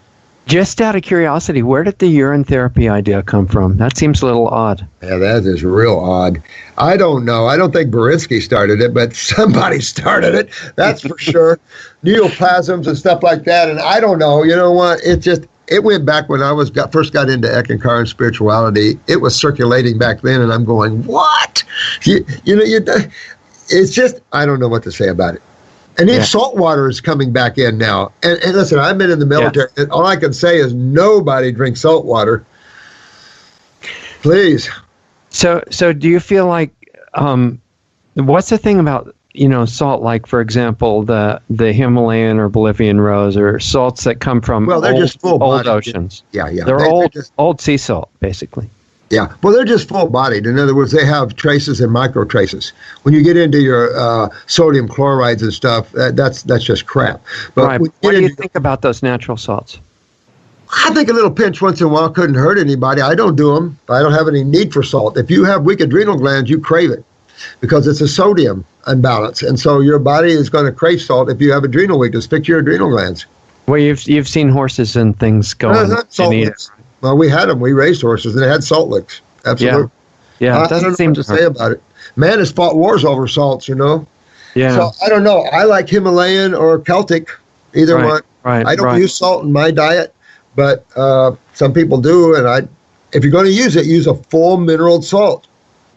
What do you, after so long, what have you come to that you like the best for your own diet?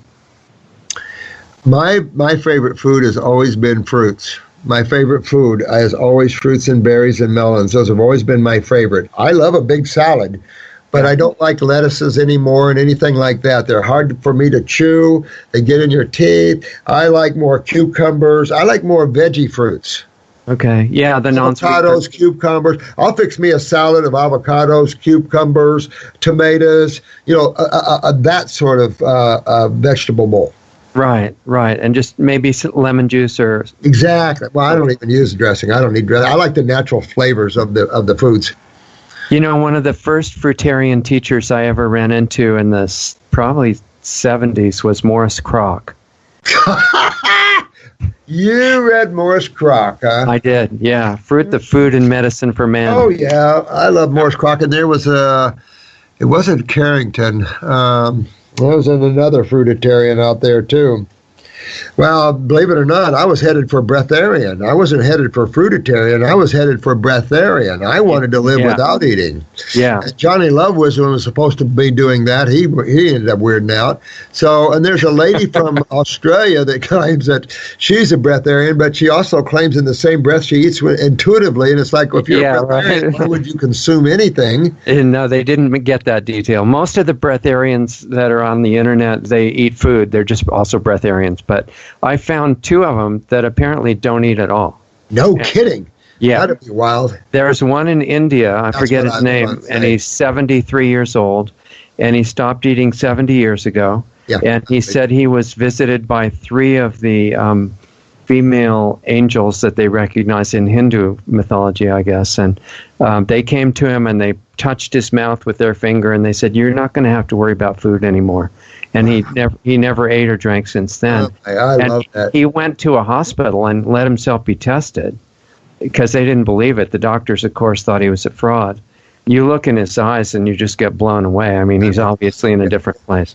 And they did sonograms, I guess, because he wouldn't take anything completely invasive. And they showed water forming and disappearing in his stomach. And they found out it was true. So in one way of thinking, then, the human body could be a closed system. The problem is proper elimination of metabolites. And the thing is, if you're not consuming them, where chemistry has to be converted, then it might be interesting to look at how the body adapts and changes to an energetic body when it is a chemical body. Right. Oh, because the astral body is an energetic body, not a chemical body. This is a very chemical body. This is probably the only worlds that I know of that are so chemical. And be interesting to show the electrical body existing in a chemical world. Yeah, I'm in love with all of this stuff. I have to tell you, because this is God. This is the creator of all things. And who are we really? And all of this is illusionary things. So it's interesting. Yeah, every single one of us has the potential power to change the whole thing, right? Heal it all. Absolutely. What people wanted me to remember to ask about MMS, because some people are all excited about that. It's a lot like bleach, and it's very popular for healing everything. Yep. Another one that needs to find a trash can somewhere. It is a lot like bleach. It is bad news bears. I am amazed. People have to get with understanding how simple the body is. The body is simply designed that when it gets toxic or acidic, it's designed to withdraw from food and fast. That's what the animals do. Everything does. Right. Man has to realize he hasn't been eating the types of food his body's designed to eat. He's been eating foods that no vertebrate is designed to eat. The only vertebrate designed to eat an acid ash diet is the carnivore, and they pay dearly for that. They sleep 20 hours to 22 hours a day. There's only 2 to 4 hours that they have any awake time. They have short endurance. Yeah, they've got mean claws, but they have short endurance. They just don't have any endurance or any power, and they are acid ash eaters. They do go to the gut tissue. They do look for pre-digested vegetable matter. I can see the importance of that. But all in all, they're the sicker of the whole vertebrate families when you look at that. And there's a different mentality that goes with it too. A different mentality, the whole 9 yards. You know, the aggressiveness. It's just at a whole different level. When you look at more peaceful animals, your horses, your elephants and stuff, these are herbivores. But when you look at your primates, they're still peaceful animals. You know, I was up at.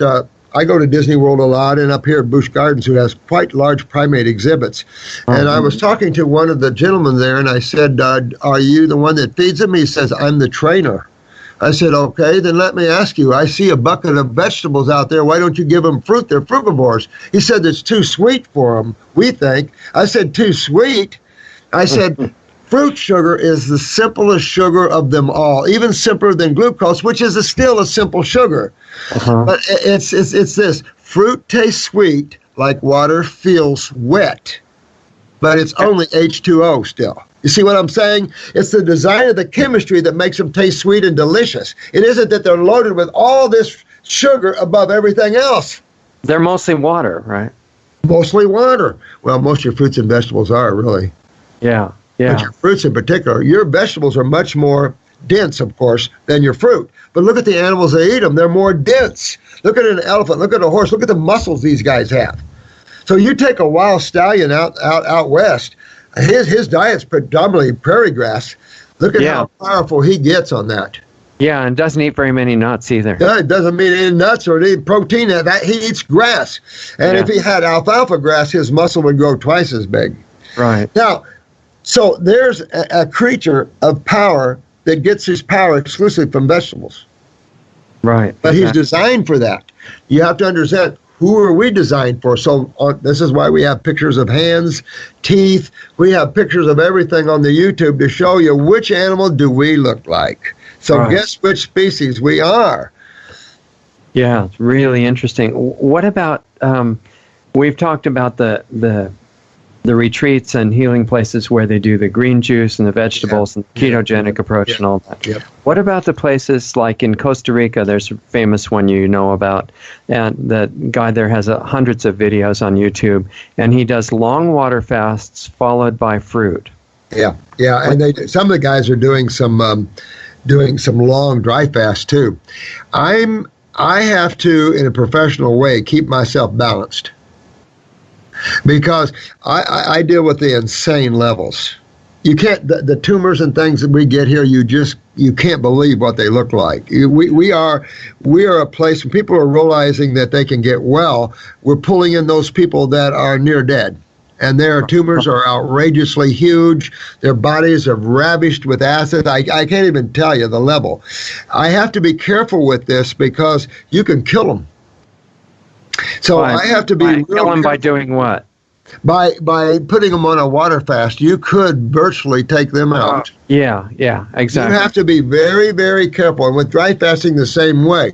Some of these are young kids. They take off and do these things. I get that. And that's how we learn what you can take and what the human body can endure and things like that. So I get the importance of that. But from a practitioner viewpoint, I have to write a balanced state. Right. So if the patient is in a really terrible condition, which a lot of yours are, then you're most of them, you're kind of sharing. Well, see, what I do is I start hydration. So I start a fruit, berry, and melon diet right off. So I start hydration right off. Okay. With that, I start on an herbal program that starts to get the kidneys to function more, to kick up the eliminative organs, to clean the bowels and the plaque off the walls, to get the parasites and the worms out of people, of course, kick up the liver function, kick up the endocrine gland function. So, and I also kick up the nerve function because a lot of man's problems are neurological weaknesses that are shutting down related tissues. So we're picking the whole body. We're cleaning, hydrating, and lifting the body up energetically. That way, if you're so dehydrated and near death, we're bringing energy, life, hydration to you. We're not putting you on a friggin' water fast and breaking everything up, which could take you out. Yeah, So we have to move in a different way. We can't act like kids are just going crazy. Yeah, we're just going to throw you on a 60-day grape fast. I've done that, but it's people that can handle it. Well, but you are putting them on all fruit, right? Except for I am putting them all on fruit. But so that's hydrating and energetic. In other words, I'm giving hydration and energy to their bodies. I'm not putting them on a water fast, depending on their own body energy to detox them, because they're already systemically low. Right. But you can do that. I'm not saying that. I'm writing a different story here. I'm being a little more kind of conservative in a radical way, right? Yeah, exactly, conservative in a radical way, because I never want to be responsible for the death of another individual. We've saved thousands and thousands of people in my life, and the thought of hurting somebody is not in my field. Right. So I'm a little more cautious. Let me use that word. I'm more cautious. Although I'll put you on a 40-day grape diet right now. Okay, but the 40-day grape diet is a little bit more... It's energetic, it's hydrating, it's nutritious, and I'll put you on herbs too. So you're not going to get hurt. Okay, I see. So even if you had to use seedless grapes, not the absolute best one. Absolutely right. You'd make sure they're organic, I assume, right? So you're not feeding them pesticides. But then... well, here's the other problem. What do you feel about? You have people that are living where they can't get organic. So we do use non-organic grapes, but they use the veggie washes the best they can do. And I'll have to say this, if you veggie wash your grapes and you have no ability to get organic grapes, don't let that stop you. Use a veggie wash, and the power of the grape is more powerful than a few neurotoxins from pesticides.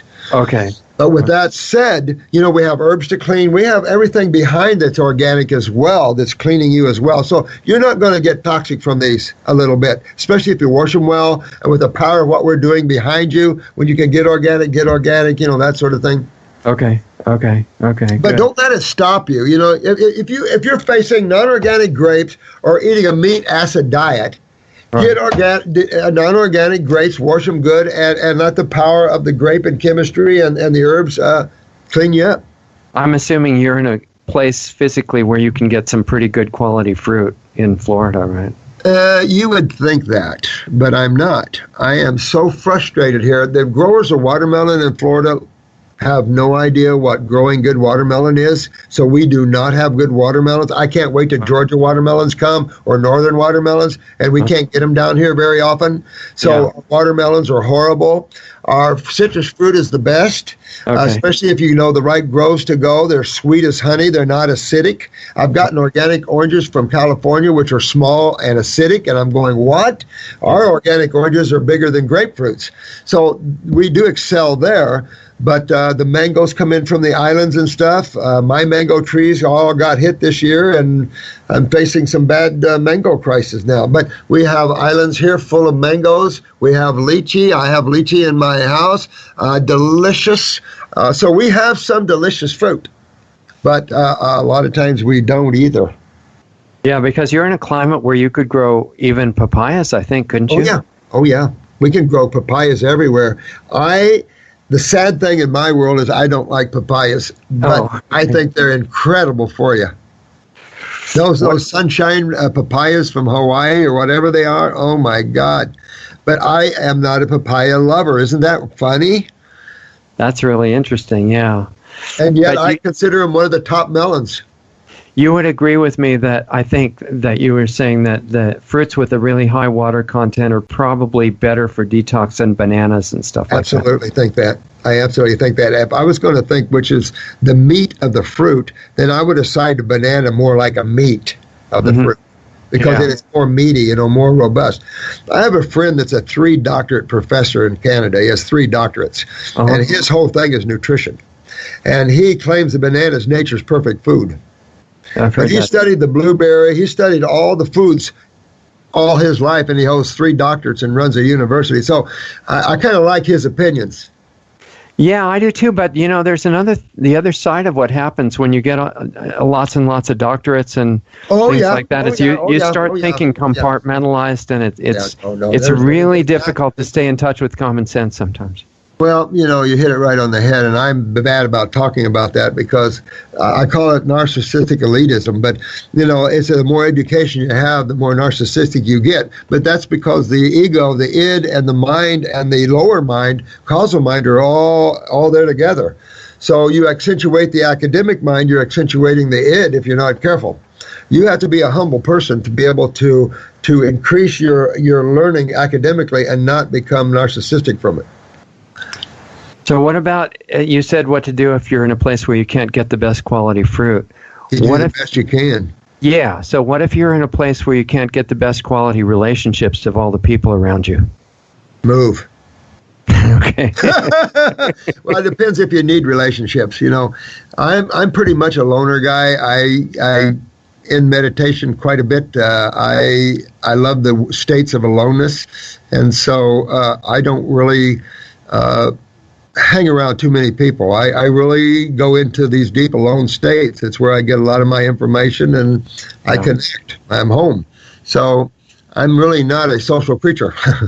Yeah, I totally agree. I feel the same way, but apparently that's not common. It's not common, of course. I just think for the ladies out there, look for a very spiritual man, and that's going to be a man that has some feminine qualities. If you get a male, you're looking at a male that has no touch with his femininity. It has no touch with the emotional side.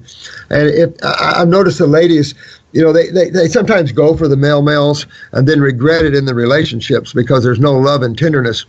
Look for individuals that are balanced in their male and female sides, because the soul, we're not gendered. So you're only gendered in body. So as you grow spiritually, you'll lose that gendered feeling. You won't see yourself as a male or female anymore because you're working from consciousness, and that is not gendered. So it's a different way of looking at that. But if you're looking for a mate, you want to find someone that's balanced in their male and female principles, and that way they'll be able to have more love and romance, and you'll be able to have a higher relationship that way. If you find too much on the opposite ends, then that doesn't work either. That's more of a the male, the female. Right. It reminds me of some of the stuff that Thoth says in the Emerald Tablets. Right. That the balance between polarities that everybody's carrying is really important, and that if that stays balanced, not only do you hang around in the body in good shape for longer, but you tend to not even have accidents. Well, if you want to stay in balance, then get to consciousness, which is an awareness that exists beyond thought. And it exists, it's your natural awareness. It is who you are, but it is not definable. You can't use the mind to define your consciousness. You must be conscious to define the mind. So you have to pull back and quit chasing thoughts. Get out of your mind for a while. That old saying, get out of your mind, get out of your mind, get out of your emotions. Stop wanting things, stop desiring things for a while, and just hang out. Christ, Buddha, all these guys taught that. Hang out, be in the now, and you'll pull yourself into that present moment, which is pure consciousness. Outside of that, you're in the world of matter, energy, space, and time. You're in duality. You're in the mental worlds.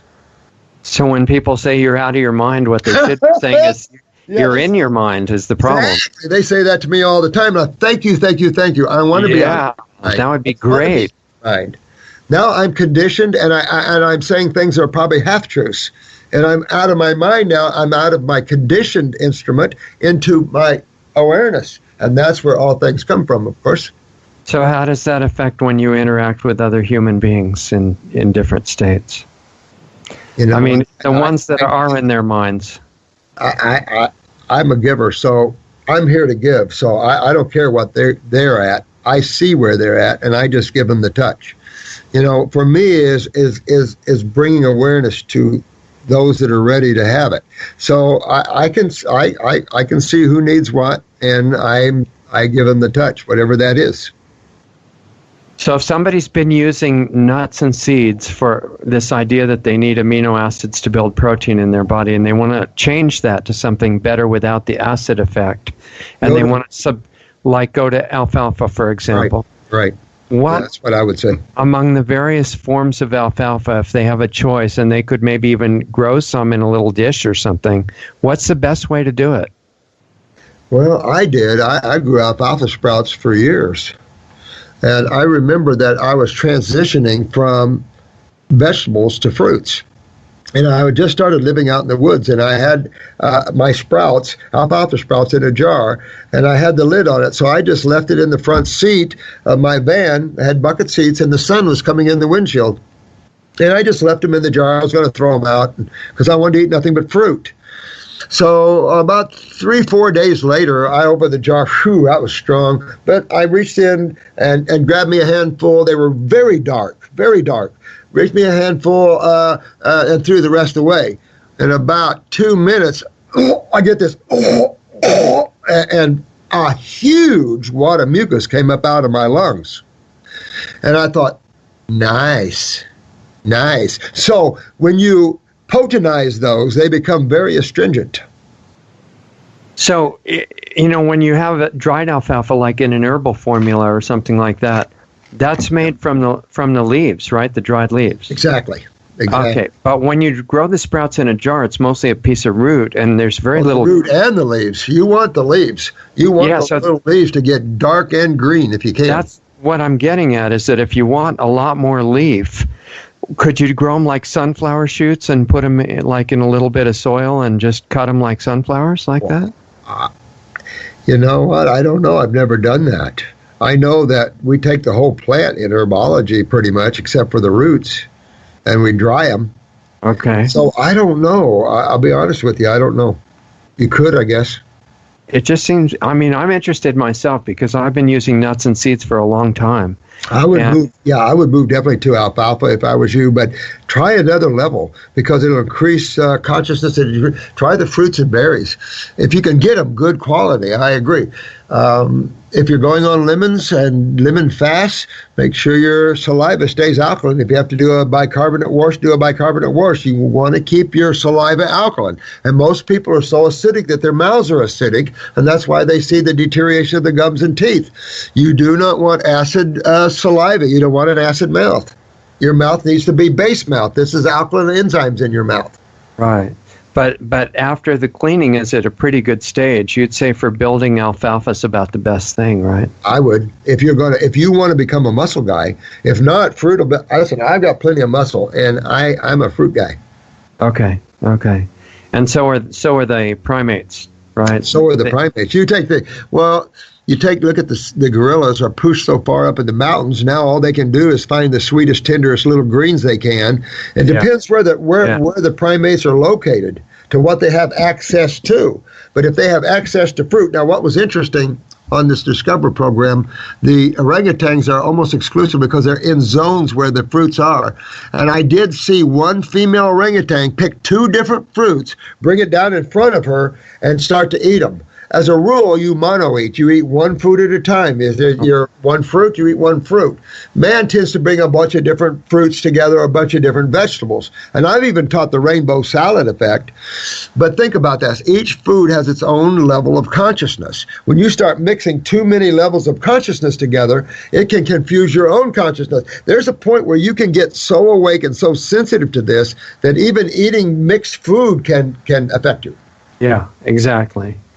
Okay, so what I want to do here is I want to say as a bottom line thing to leave with the people that are listening to us right now, and before I get into something else I want to do with you in the last couple of minutes, what would you say if they want to start becoming more conscious, because that leads to everything else, right? Yeah. And the first thing, new idea.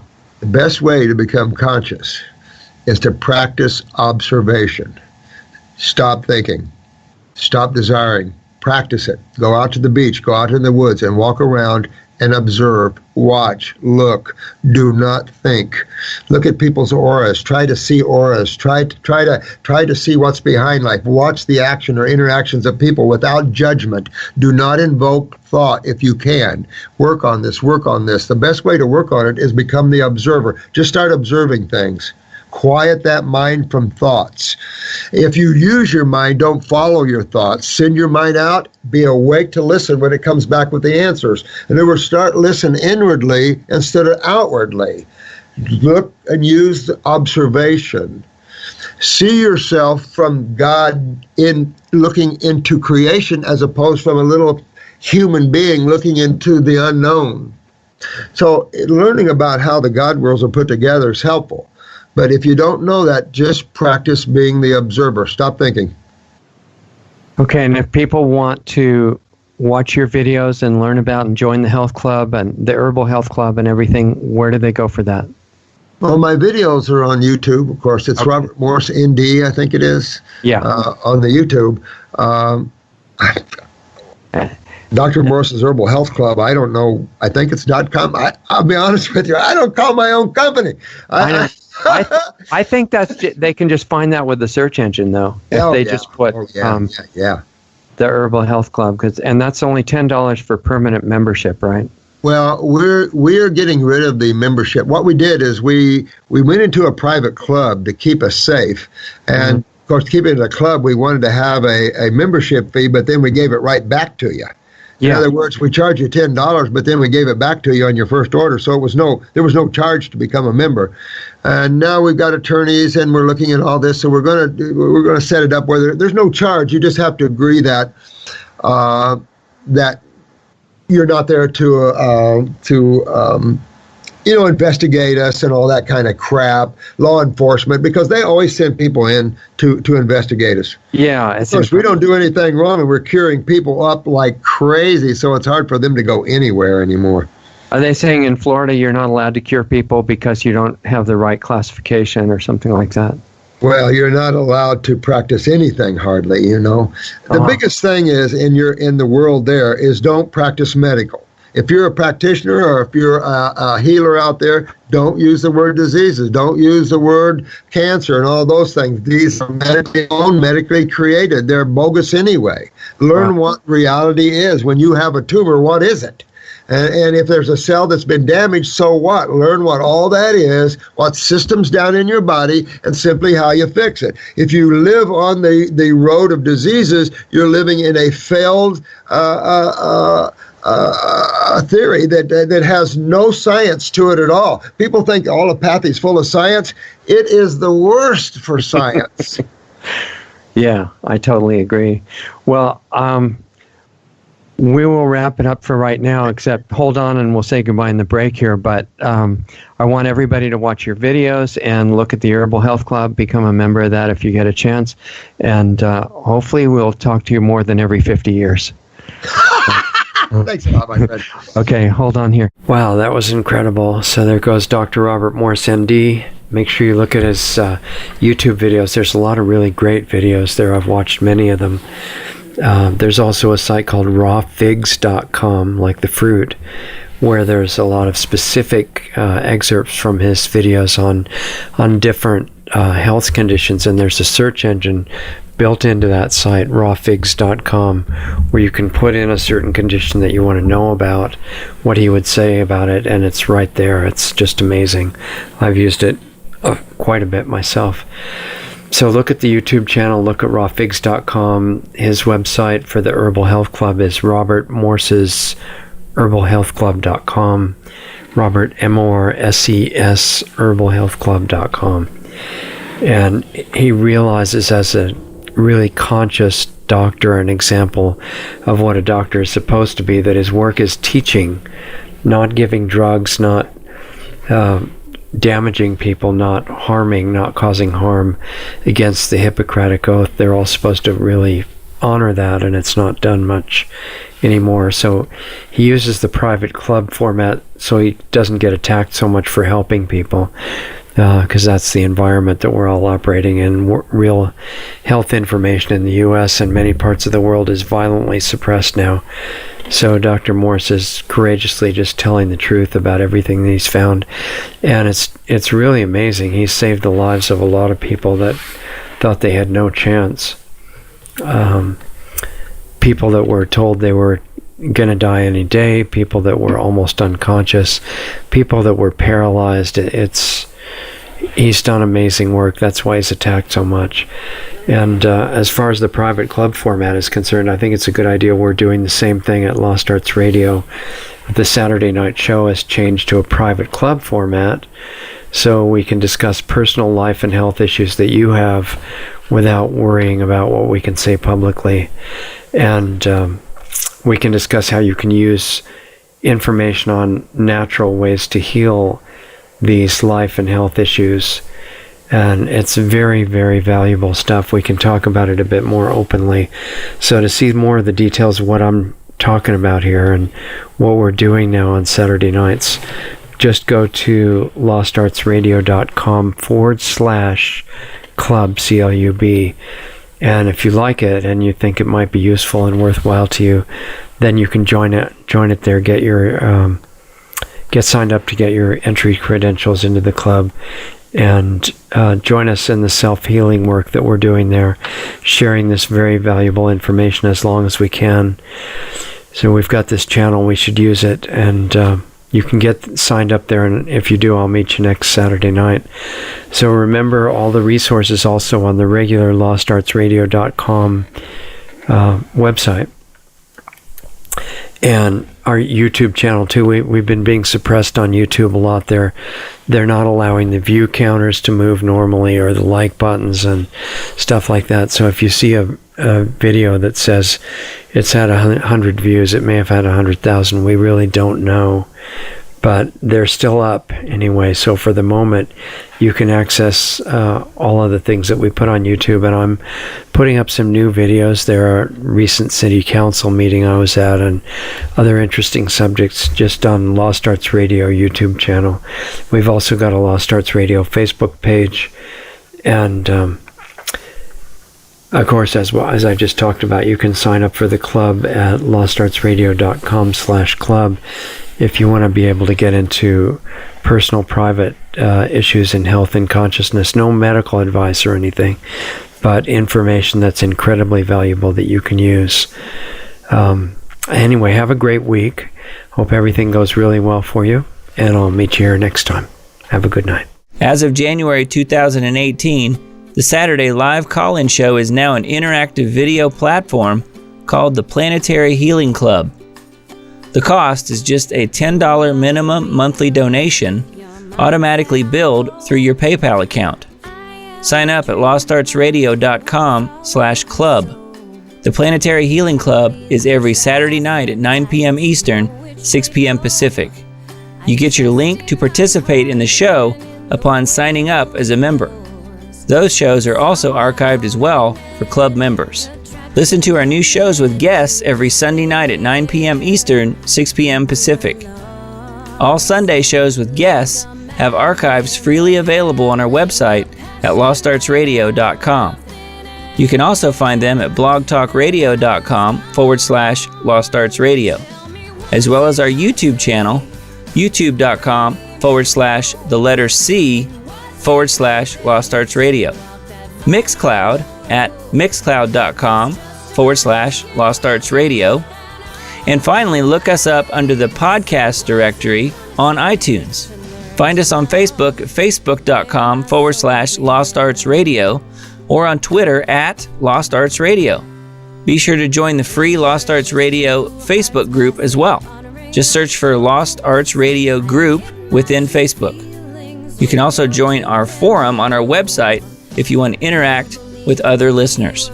We also have links to all of the great independent musicians whose music we feature each week on Lost Arts Radio. When you do your Amazon shopping, please use Amazon's Smile program at smile.amazon.com. And when you choose Lost Arts Research Institute in Sedona, Arizona as your charity, Amazon will donate 0.5% of whatever your order total is to Lost Arts Research Institute to help fund the building of the school and keep our radio show on the air. Please visit lostartsresearchinstitute.org for more information on the school we want to build. Be sure to sign up for our free weekly newsletter on our site under the Radio Show tab, or right from the button on our Facebook page. Contact Richard at richard@lostartsradio.com, or myself, Doug Diamond, at doug@lostartsradio.com. Thanks again for listening to Lost Arts Radio, and we'll see you again next week.